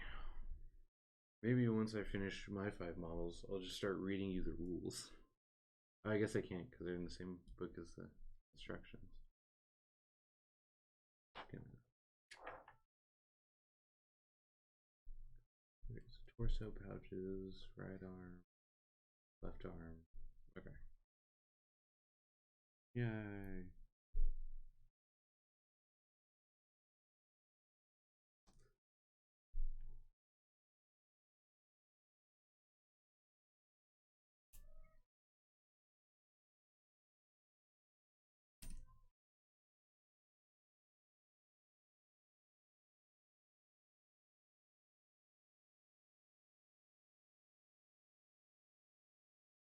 You know what's funny? I'm not sure if I have a single like model that I would consider actually like finished.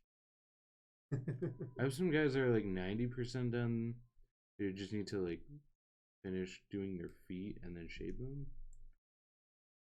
But it's like I keep bouncing around between projects as like new games come out. It's like I get all my models built and primed, never painted. I have a bunch of stuff that's almost completely done as well. Like they are built, they are painted. I just haven't done the Varnish? no. Shade? Highlights? The bases, sorry. Oh, okay. Basing.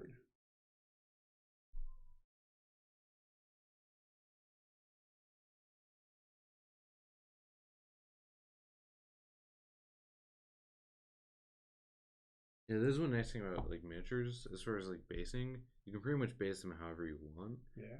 It might look out of place on like some battlefields, but like, it doesn't really matter.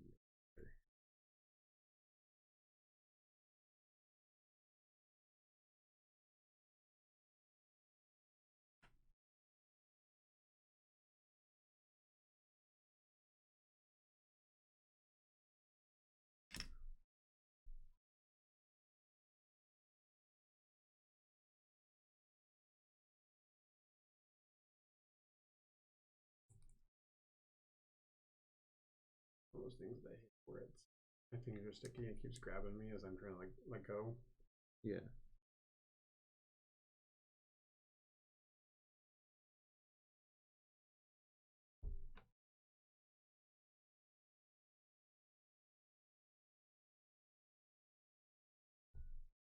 that done. Good job. That's right. Action. Let's go ahead and throw it. Don't worry about arms later.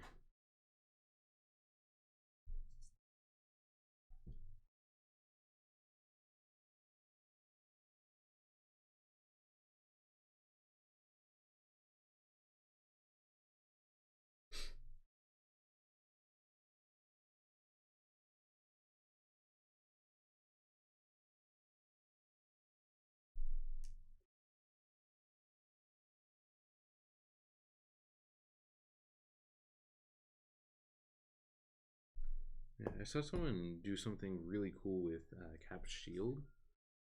Just like the way they painted it, it looked really good. Like the light was like reflecting off of the paint. Watching some videos the other day, and I saw this one about a new technique, or a different technique, new to me, technique about doing, what you call it? Basically you prime the miniature, get it all black. You want to use black primer, and then you do a 60-degree, no 60, Like like 80. a 30-degree cone, like around this way. Yeah, it's called Zenithal with like a white primer. With an off-white. Yeah. And then you do another coat where your turn is a little bit less with the actual white. Oh, okay. And I haven't done a 3-stage. Yeah, so what was called too. Yeah, Between Zenithal. the three of them, when you go and you add your color, you only have to put one layer on, because the black, It'll do a natural highlight. The black will do the dark, make the darker version of it. The off-white will do a lighter. Oh, okay. Whatever, and then the actual white will give you that lighter color that you're looking for. Yeah, I've And only seen it like black, and then you just go straight down with the white. Yeah, and you can do as many colors in between as you want with those different shades. Like you can do a black into a gray into a off-white to a white. But at a certain point, you're just kind of wasting primer. Yeah, and so just about how much, how many shades you normally do. I usually do 3 layers on things.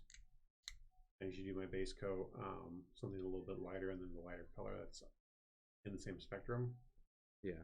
So usually a black version of a color, and then the color itself, and then something with either white in the color or just another color in the spectrum. Like purples can usually go into blues or reds, depending on how you want to do that. Yeah. Greens can go into yellows or blues, that kind of stuff.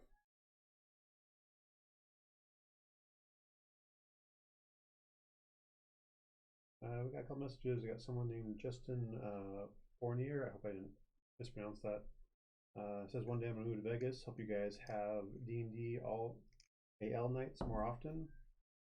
I'm not sure what AL sounds. Adventurers League. Thank you. You're welcome. I was praying for you. I've been here all day. I'm quite tired. Yeah, currently we only have it on Wednesdays, Justin. He also says, are there rooms there where I could put up a Twitch stream for the D&D games? Currently we only have this one room, and it is rentable. Yeah. And you are more than welcome to reserve it for yourself. Yeah, if you ask, we can set up the audio and stuff. Yeah, we get all the equipment in here for you. I'm not sure how we might need to do some stuff to set it so it would stream to his Twitch account and not the store's channel. So what we normally do is we can stream it live from our channel for if you want, or we can just record it and then you can take it home and we can give you the file. And we can either put it on a thumb drive for you or email it to you. I do think it's funny how many models have shoulder pads. It's like Cap has shoulder pads now. Space Marines, like, shoulder pads are their thing. Even just like regular Imperial Guardsmen have like really chunky shoulder pads. Some Tau models have shoulder pads. It's like, what is it with shoulder pads? And like miniatures games. I don't get it.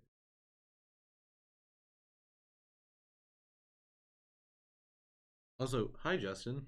Thanks for tuning in. Yes, thank you, Justin. We feel so alone with just the two of us. It's the time of waiting for glue to dry is what it is. Yeah.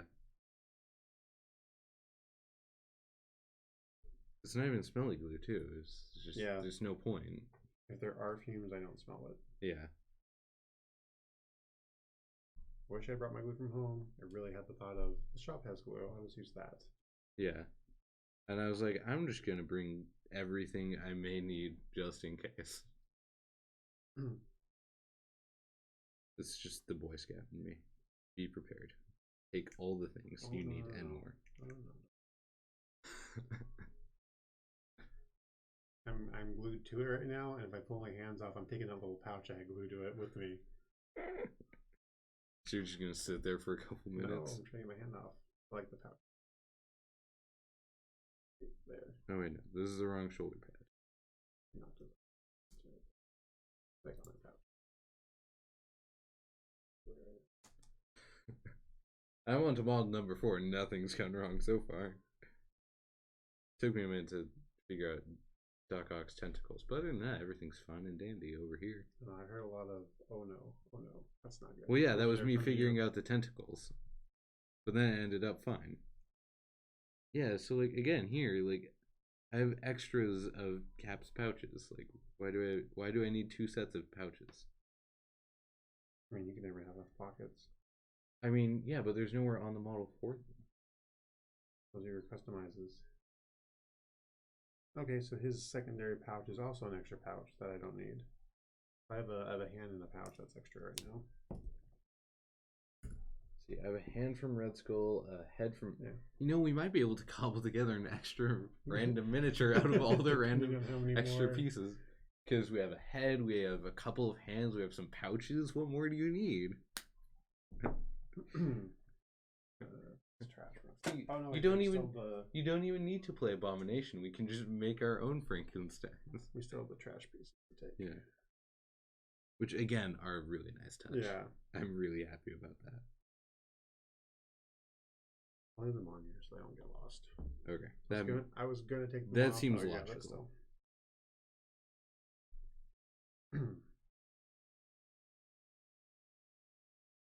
Screw him on the book. Turning bits of sprue off of pouches is annoying.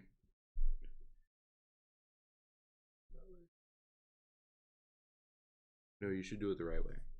I'm afraid you're gonna fall apart with that. Let's see.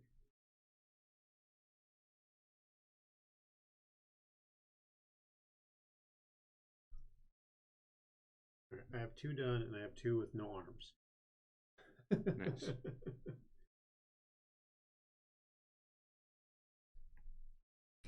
Oh, no, Although I lied.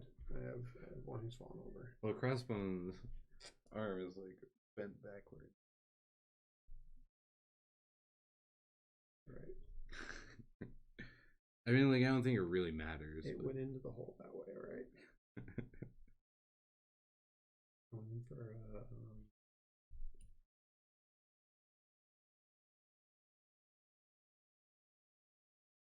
Nailmaker.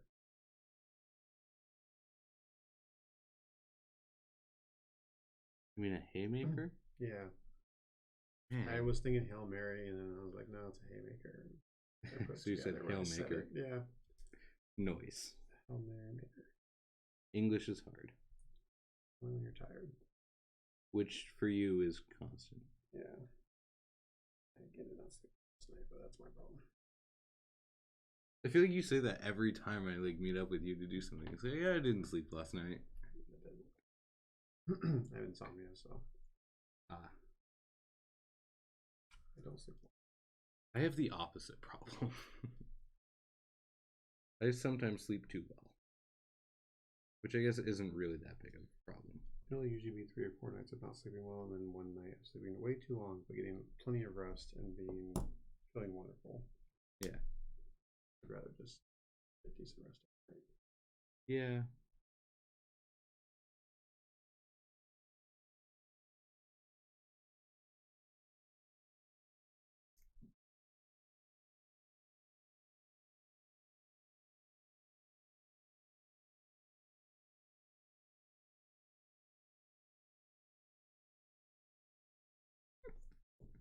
It's lots of stringy bits that you just have to sit and hold on to and hopefully dry in the right spot. stringy. Yeah. It's an interesting adjective to choose.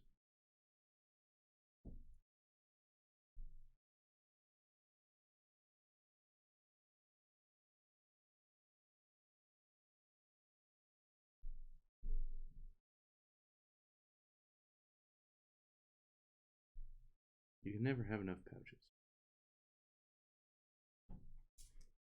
In my Warhammer RPG group that I'm in, I got my DM to give me a vest with pouches, and I didn't specify a number, so he came up with one randomly. I now have a 7-pouch vest. Nice. Oh yeah, I need to figure out with Alex how many patches and what the patches are on my Book of Useful Things. The rest of the group was making fun of me, but the DM let me choose how my pockets are and where they're at. Well, I have one giant back pocket. I went and found the middle sheet, and I threw it in the back of that. So when we get shot in the back, guess who didn't get hurt? This guy. Did you actually get shot in the back? It hasn't happened yet. I just got the vest out of this session. That's gonna be my plan. I'm gonna wait for the DM to say those words where you get shot in the back. I'm like, cool, my metal plate's back there. I take no damage. Unless it's a gun. Oh, bows and arrows. I mean, guns exist in Warhammer. Nah, I know that, but we're playing like 4 people fighting mutants or something. Oh, okay. So you haven't run into the Empire? Actually, we just ran into the Empire. Well, the Empire has guns. So don't get on their bad side. Or else your backplate won't do much good. Unless it's like super thick. Where their guns really suck. I'm like a really small character in the thing, so I can't carry anything too heavy. Okay. I'm saying though, because it's going to be destroying or ruining my vest every time I take an arrow to the back. Yeah. It's like eventually, like that one spot on your back is going to have like 5 different colors of fabric on it, just because of how many times you patched this vest. And people are like, "Why don't you just get a new vest?" And you're like, "Don't you worry about it." Shoulder pad 1 is done. Woo woo. Sorry to harp on this model so much, guys, but I mean they're really beautiful, they're very detailed. But the putting together of this is just no bueno. I mean, I think you literally got like all of the hardest models. Maybe.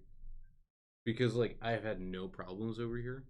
Or it's just because I play 40k and I've built many, many models. I've never had this kind of difficulty though with any model building or anything that I've done when it comes to miniatures.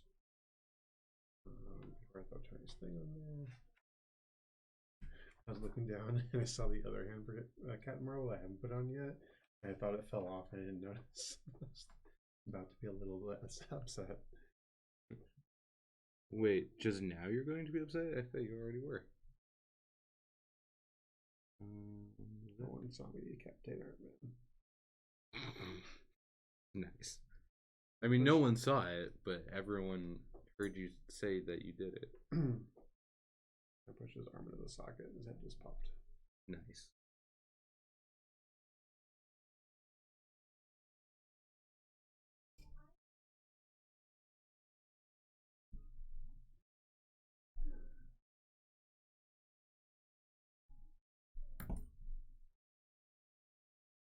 Alright, how many do you have done?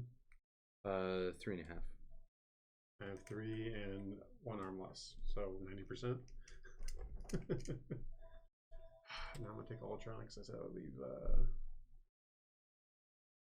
Oh, you're on Cap. Who's this? That would be Zemo.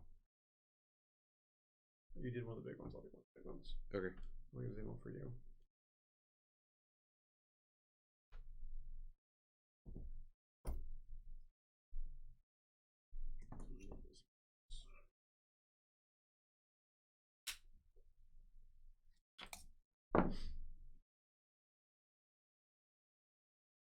I would just say the Citadel Clippers are really pretty.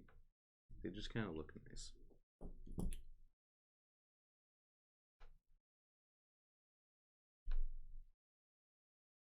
As with most things Games Workshop produces. Yep. They're all pretty. And they're all very attractive. I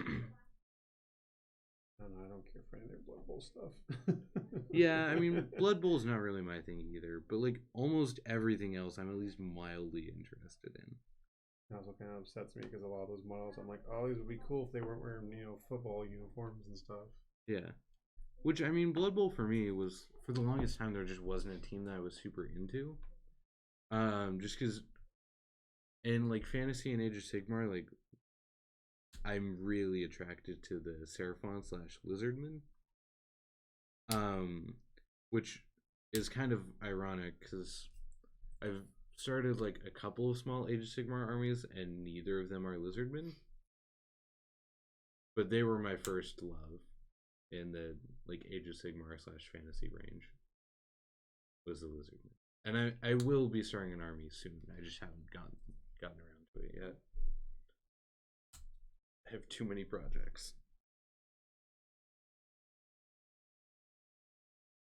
and this is about to get added to the list of projects. This one hopefully will get knocked out though fairly quickly for us because we're doing we've got our day set already or whatever. Yeah. Speaking of which, did we set a time for Wednesday? Because I don't remember us saying when we were going to be here. Well, I think I'm opening, so like evening. Oh, that's right. We did say that. I think I might come in and start painting while you're at work. Okay. I can at least get them primed right away. Yeah. And then when you do get off, you can help me start painting. Okay. We'll see who else is joining us. I think John said he's going to come in and do one or two. And I'll bring some paints.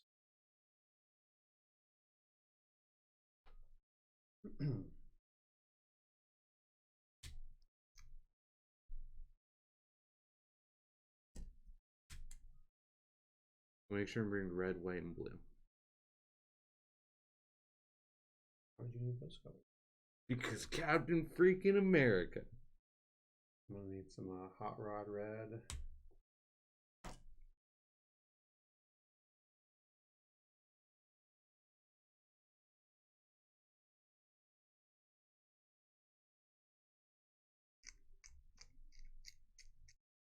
I'm going to watch the Iron Man movie again too because I can't remember if he said what color the gold was. Or it's just gold.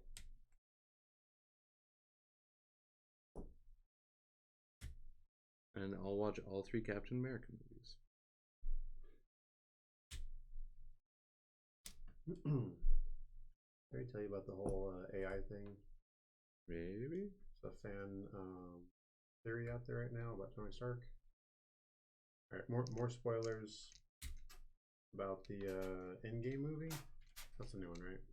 Yeah. Infinity War. Okay. So spoilers. You've been warned. There's a fan out there, and you've seen both, right? I am caught up on the MCU. Okay. There's a fan theory out there right now. So you remember the end scene where everyone's at Tony's funeral? Yeah. And the hologram is there projecting Tony, and he's talking to Pepper and his daughter. Yeah. There's a fan theory right now that with that movie, if it wasn't just a thing where Robert Downey Jr. Was acting and just made eye contact because that's what he's supposed to be doing, or that's just a human thing, and it was like a flaw. If it really was put in the movie on purpose, then Tony has possibly not died, and he has actually uploaded himself as an AI into his computer.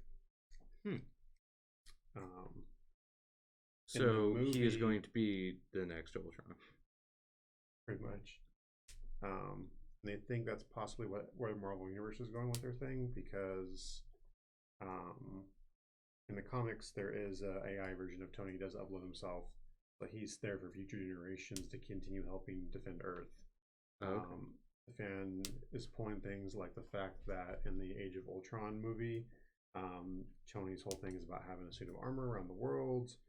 He's worried about the alien attacks. He's in the super. They really did the whole in the third Iron Man movie of him being stressed about the alien attack after the first Avengers movie Yeah. and in New York.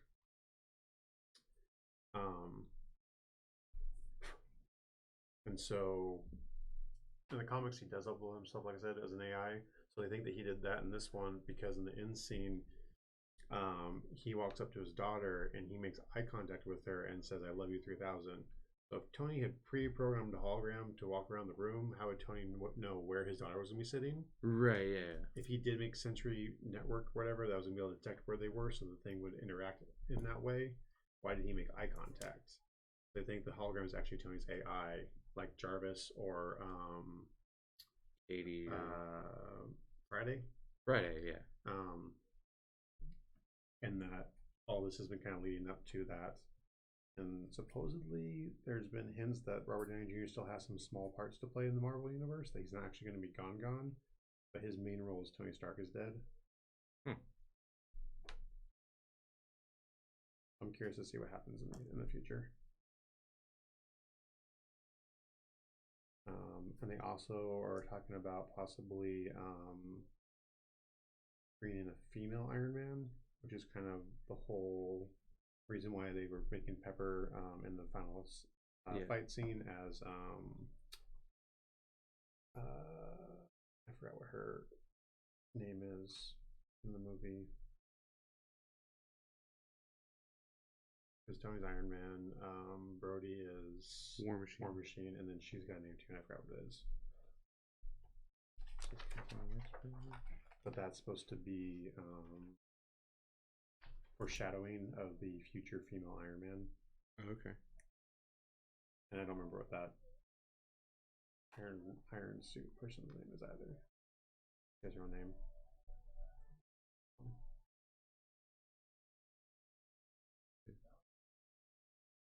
It's not calling us. Oh, no, he's looking for Brooke. Alright. I was about to go see if you want to talk to us. Yeah. I feel like he might have been at home watching the stream going, "You just ruined the ending." Bossman is not caught up on the Avengers movies, yeah. Which is why I said spoilers and whatnot. He does not care. I've saved him the trouble of having to go watch it. Yeah.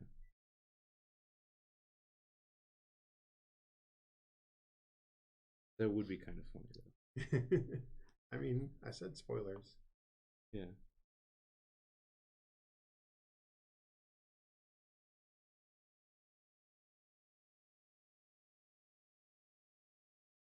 Although at this point, I'm gearing up for the most anticipated movie of the year.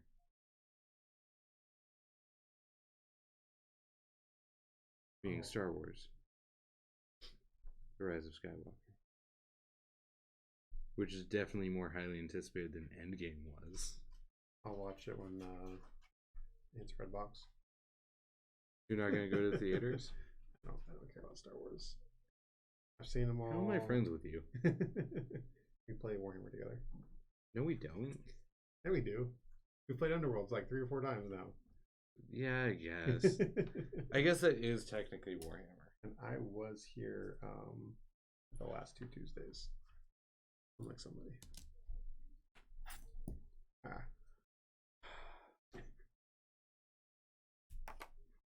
That's somebody being literally everybody else. That's somebody being you. That too. I think at least one of those Tuesdays I had something afterwards, and then the other one I just was tired and went home after shift. Zemo, the purple sock man himself. Have you seen the thing about Iron Man or Tony Stark is the strongest Avenger? I've not. So strongest Avenger. He's the strongest Avenger, and here's why. And I think it's great. So again, more spoilers for people that haven't seen the movie because I'm gonna give. Sorry, we're not sorry. Thing. Yeah, not sorry. How long has it been out now? Which one? Endgame. 6 months. Yeah, if you haven't seen it by now, it's not my problem. Well, I mean, it hasn't hit Netflix yet, I think. That might not happen though because of the whole Disney thing, making their own channel. Yeah, Disney Plus. Yeah. Which I'm super tempted by the way. Right. Again, spoilers. Sorry, not sorry. So Iron Man is the strongest Avenger because in Endgame, when he has the gauntlet and he snaps it, he does not flinch, twinge, cringe, anything. He takes on that pure raw power and then dies. Right? Well, I mean, yeah, it kills him. But Thanos lashes out in pain. Hulk lashes out in pain when they use the glove. That's true, I guess. And Tony just it doesn't even blink. So Tony Stark is the strongest Avenger. Interesting. Yeah. I have not seen that theory. I don't really keep up on fan theories of stuff most of the time. It's just a poke or a prod at the whole Thor Hulk. Oh, I'm strongest Avenger. It's like, nope. Nope, Tony Stark is. Although I did watch one stupid theory video after Infinity War came out. Like that one scene when Thanos like goes to punch Captain America with the Infinity Gauntlet and Cap like stops his hand and like holds him back. The dude's whole theory was like, how was Cap able to do that? That was the question he was looking to answer. Where and was this from? Sorry. It was just on the internet. Oh. No, like But what was this? Oh, sorry, what was the scene again? So in Infinity War, when Thanos is going for the Mind Stone to get it from Vision, yeah, like Captain America goes to like stop him, and Thanos goes to punch him, and Cap like stops him, like holds back the glove. This kid, it was really low production quality, really garbage video to be honest. But his theory was like, how was Cap able to do that? Because Thanos has been tearing up like everybody, and he like tore up Hulk earlier with only one stone. And the whole theory was because he's Captain America and like he won't like sit down type thing. He won't give up. It's like, oh, that's dumb. Like so like the Chuck Norris jokes from way back in the day. Basically, because he's Chuck Norris. Which I am quite fond of Chuck Norris jokes. Did you ever see the Snoke is Mace Windu theory? I saw a couple of videos that like were explaining it. I never watched any of them, but I saw that they existed. There was one that was really cool that I watched. It is an interesting theory. Yeah. I think the guy explains it very, very, very well. Basically, so they're like, oh, Mace Windu died. He took a ton of electricity and was flung from a high building, in like the miles. Capitol. Yeah, when Samuel Jackson got killed. Yeah. In the third movie, second movie. Revenge of the Sith 3. Yeah. So many Jedi have jumped, leaped, fallen, whatever, from tons of heights, never been killed. The fact that he fell to his death is possibly taken out of the equation. Yeah, equation as he died from falling damage. He's immune to falling damage? Yeah. He's a Jedi. So that only leaves then that he was killed from Palpatine's electricity. In the movie, there's a point when Palpatine does his ultimate power or whatever, and it gets reflected back at him. Yeah. So he takes the full force of his own electricity. He's not killed. He's just deformed. Yeah. Mace Windu only ever took partial, never took the full thing, right? Yeah. Because it was Anakin that kicked him out the window. Right, yeah. Force pushed him out or whatever it was. I don't remember the movies. I watched them once. So the fact that he was killed from electricity is also now out of the equation. Well, so it's actually possible that he's alive. If I remember correctly, what happened in the fight was Mace Windu has the Emperor on the ropes. Yeah. And then Anakin distracts him, and then Palpatine force pushes Mace out the window. Yeah. With what? But it wasn't the full Mace out power. The window. You're welcome.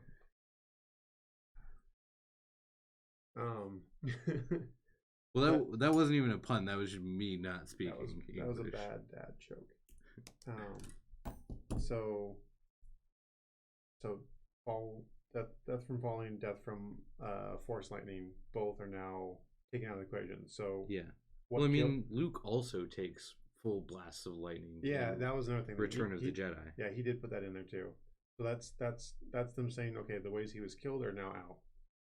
So, continuing on to why it might be Snoke.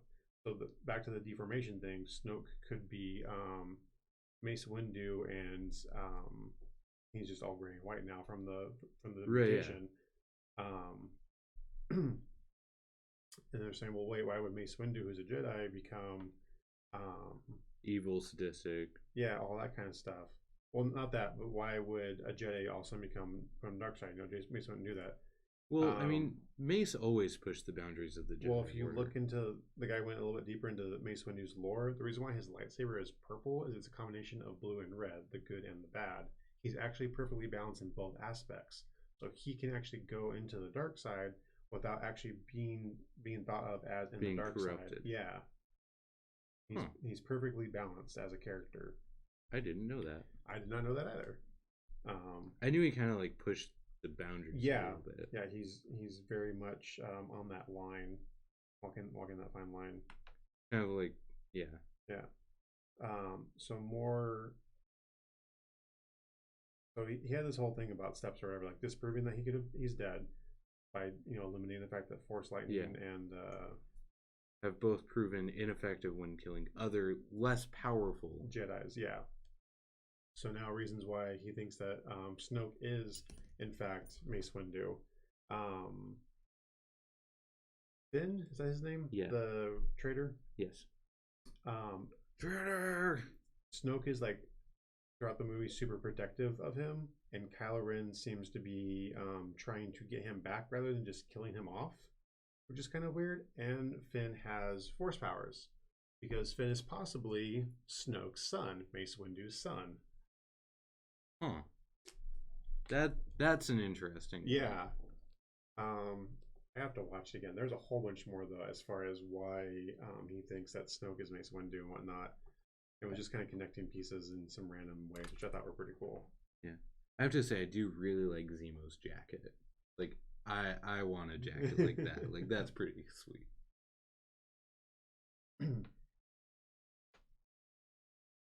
Oh, it's like a vest too thing, yeah. Yeah. Like a fleece lined leather. It's like jacket. A sweater jacket, turtleneck. It's just a couple of things put together. Yeah. Well, I mean, it's just a fleece lined leather coat. But there's way more to the video. I'll have to like find it later and send you a link. Yeah. I just thought it was very interesting when I saw it.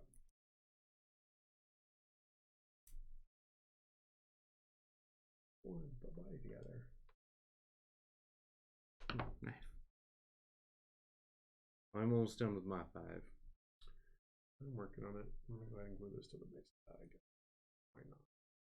I'd say let's leave the terrain for another day. Yeah. We're actually closed now here at the store. Oh shoot. Yeah, it's 9 o'clock. No. So I think we're just gonna finish up these models here that we've got going on and call it night. Hope you enjoyed our random thoughts and things that we talked about. Lots of spoilers, so hopefully you're caught up on the MCU and or Star Wars. And if you aren't caught up on those, we assume you don't care enough. Yeah. So, sorry, not sorry. We'll probably be posting close-up shots of some of these models in the Crisis Protocol group. Yeah, we were talking about doing painting on stream, but well, if I come in early and get the priming done, I guess we could still do the painting on stream. Yeah.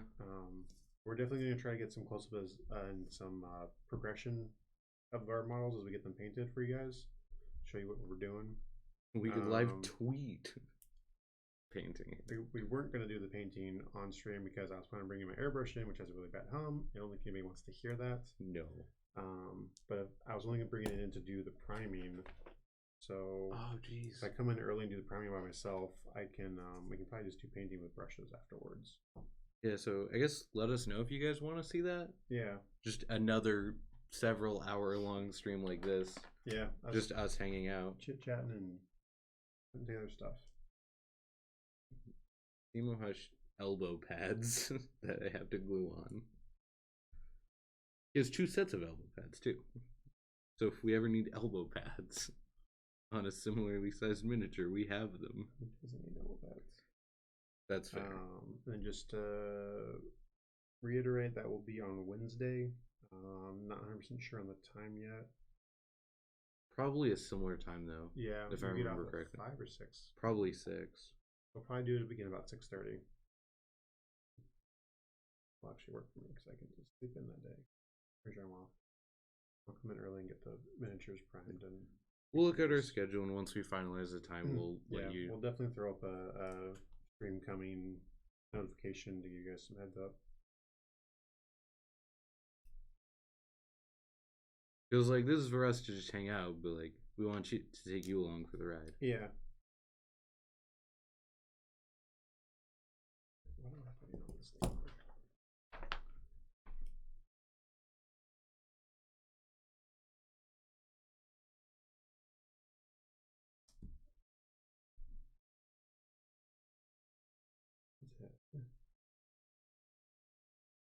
That's Ultron's face.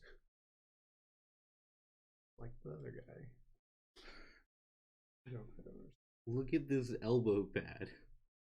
It's like a millimeter square. See, I don't understand that. Why is that just on the thing already? I'm so glad I gave that to you. Losing my mind over there.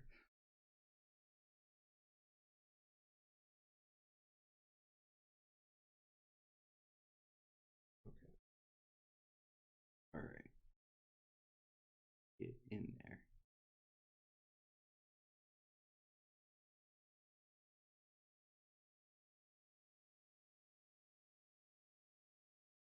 No. It's like, this isn't because it's necessarily going wrong, it's just annoying.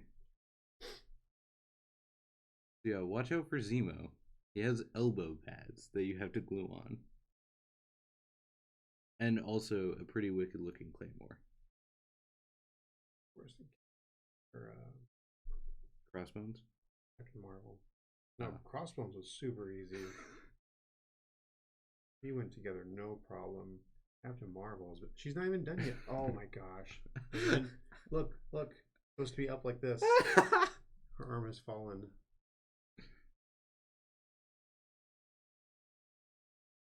It just came off completely.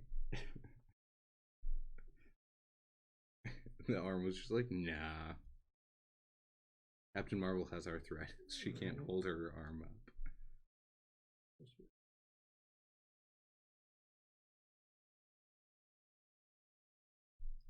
Oh gosh, I feel like this isn't gonna look good.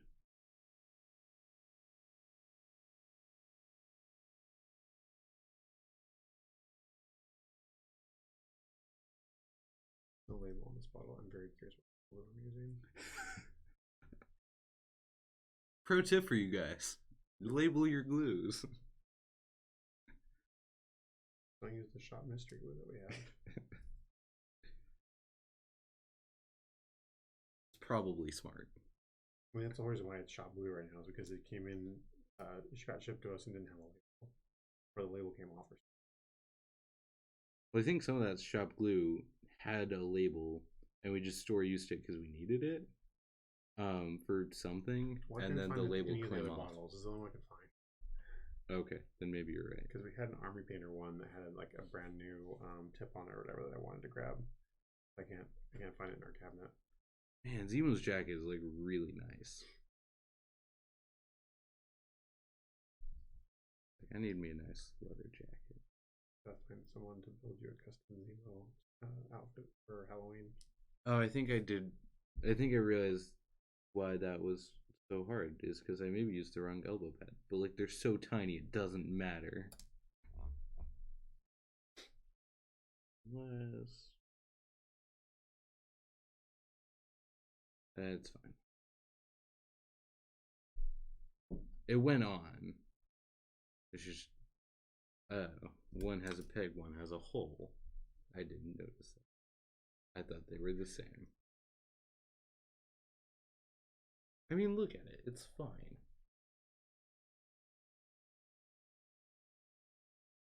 The elbow pad.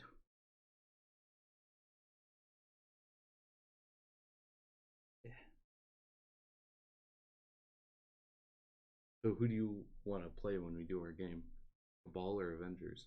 I definitely have to be the Avengers because Okay. I mean, I don't even know why you asked me that question. I don't know. I feel like you should have already known the answer.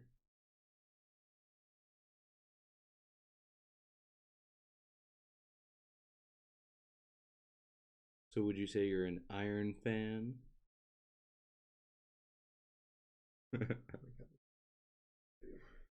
No blood. I need to send that one to Dom. I just need to make a group chat with him and you, and just make it the dad joke group chat. I will delete you both from my phone and block your numbers. Then I couldn't text you all my awesome ideas for organized play stuff. Oh, keeps sounding like a better idea. Less work for you. Pretty much.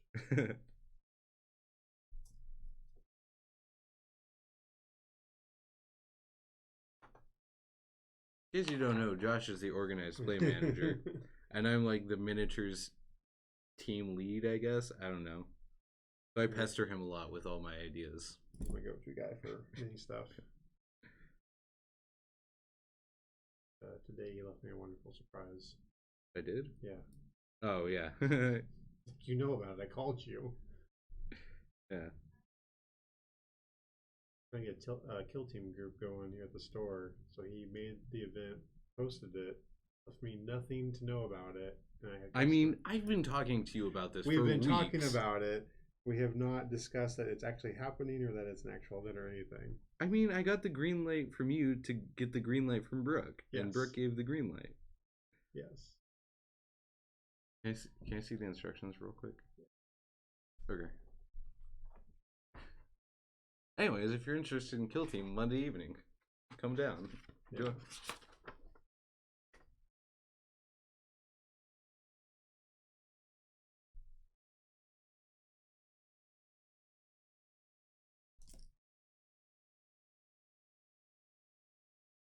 Speaking of leagues and miniatures, we need to figure out what day we're going to do the league for this game. The intro league.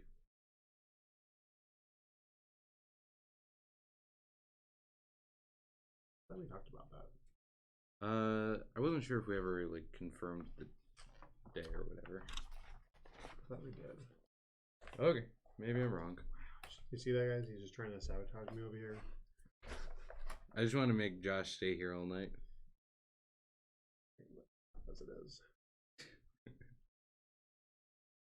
Is your dog forgetting the sound of your voice? I don't know.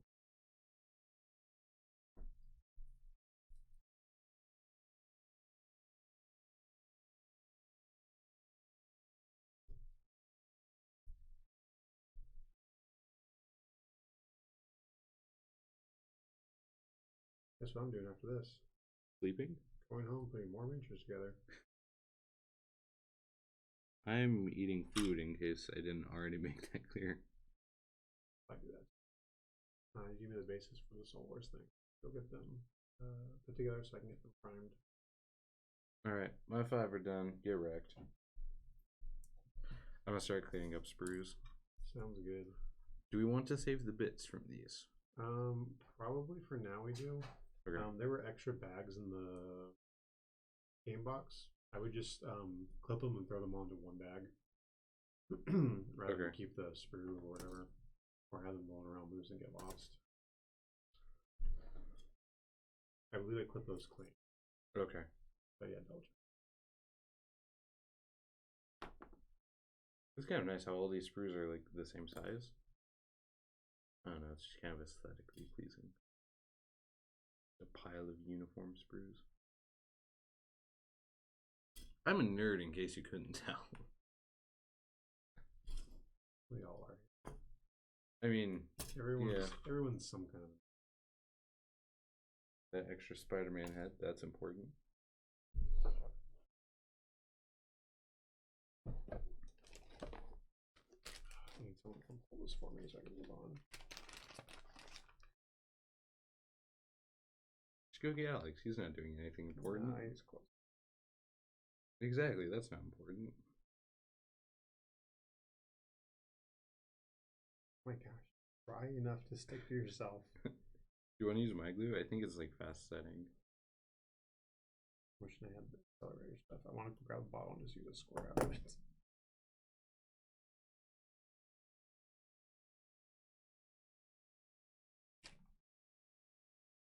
Yeah, so my task for the next couple of days is reading the rulebook and figuring out what all these tokens do. And also how the game works, but you know, tokens. You're going to take the book home tonight? I mean, I can download it online. You work tomorrow? Yes. Yeah, I'll be in tomorrow at some point. I need to figure out when I'm meeting Alex for a project. But do you work? No, we're just doing projects. I was going to say, if you want to take the book home tonight and bring it back to me tomorrow, I can take it home tomorrow and read it. Actually, if you bring it back Wednesday when you open, I can sit and read it after I prime before we get into painting. I would just like to have a chance to glance over them.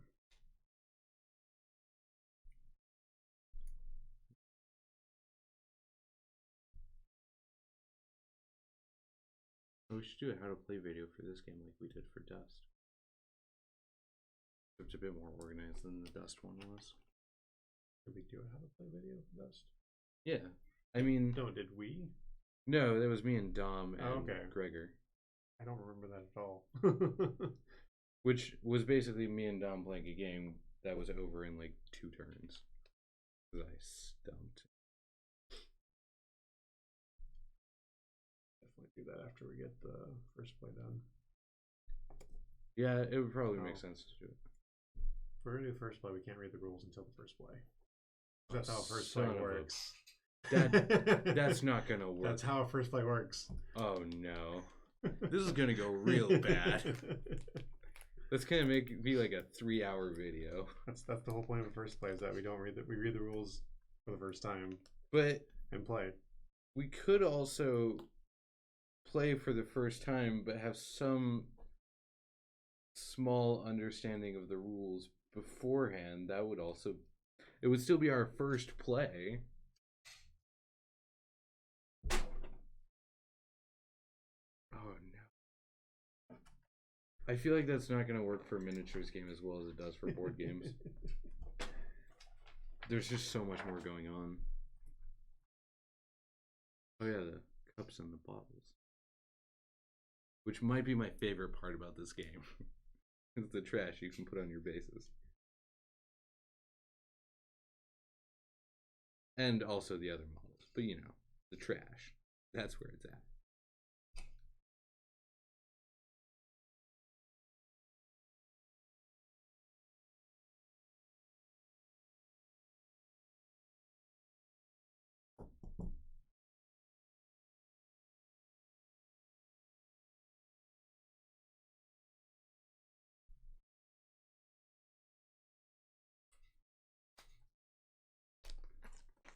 Bits bag. Get your bits back.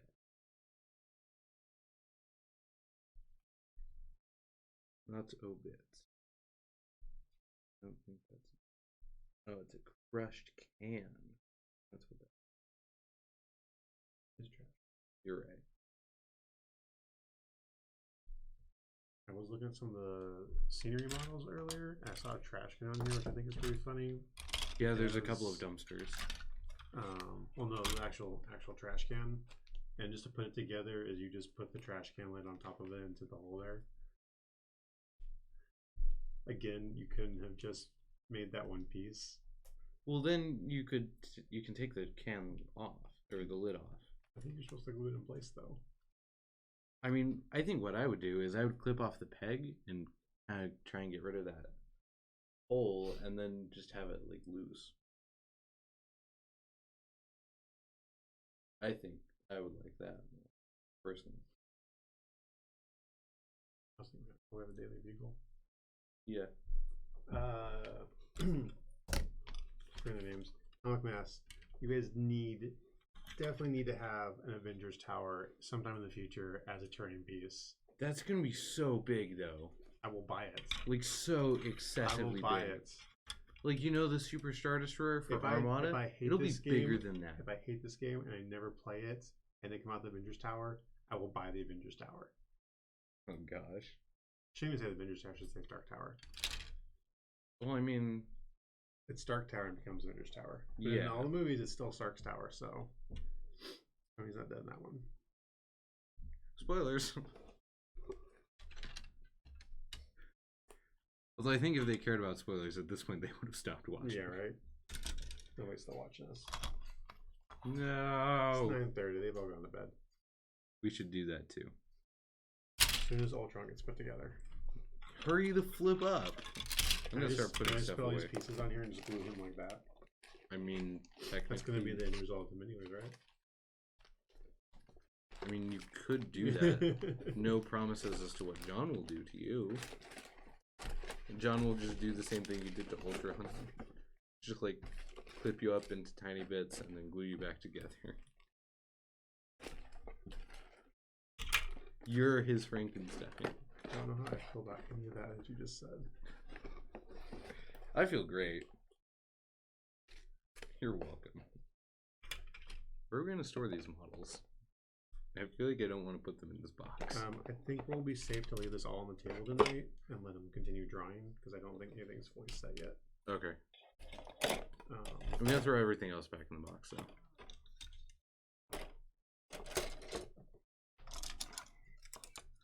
I think the biggest thing for me at this point is model storage. Because, like, I just have box lids. You know, like, those boxes that reams of paper come in? Like, I just have, like, 5 or 6 of those. Like, just the lids that I'm using as trays at the moment. That's not working super well. Because I think I have too many miniatures. I always thought it was weird because I see the Flames of War guys with cookie sheets.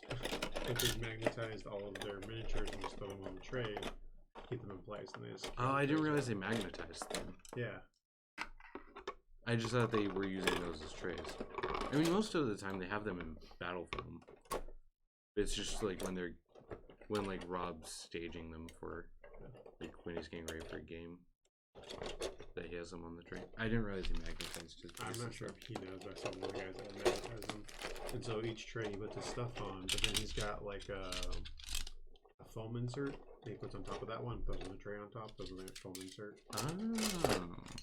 He has these the plastic buckets you can get like I guess for Target or something.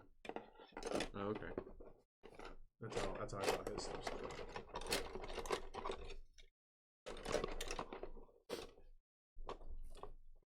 I do like these little SUVs. Kind of fun looking.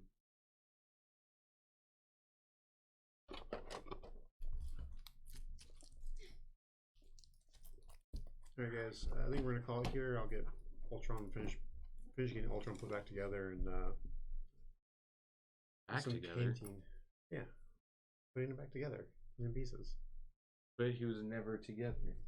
I mean he was together on the sprue.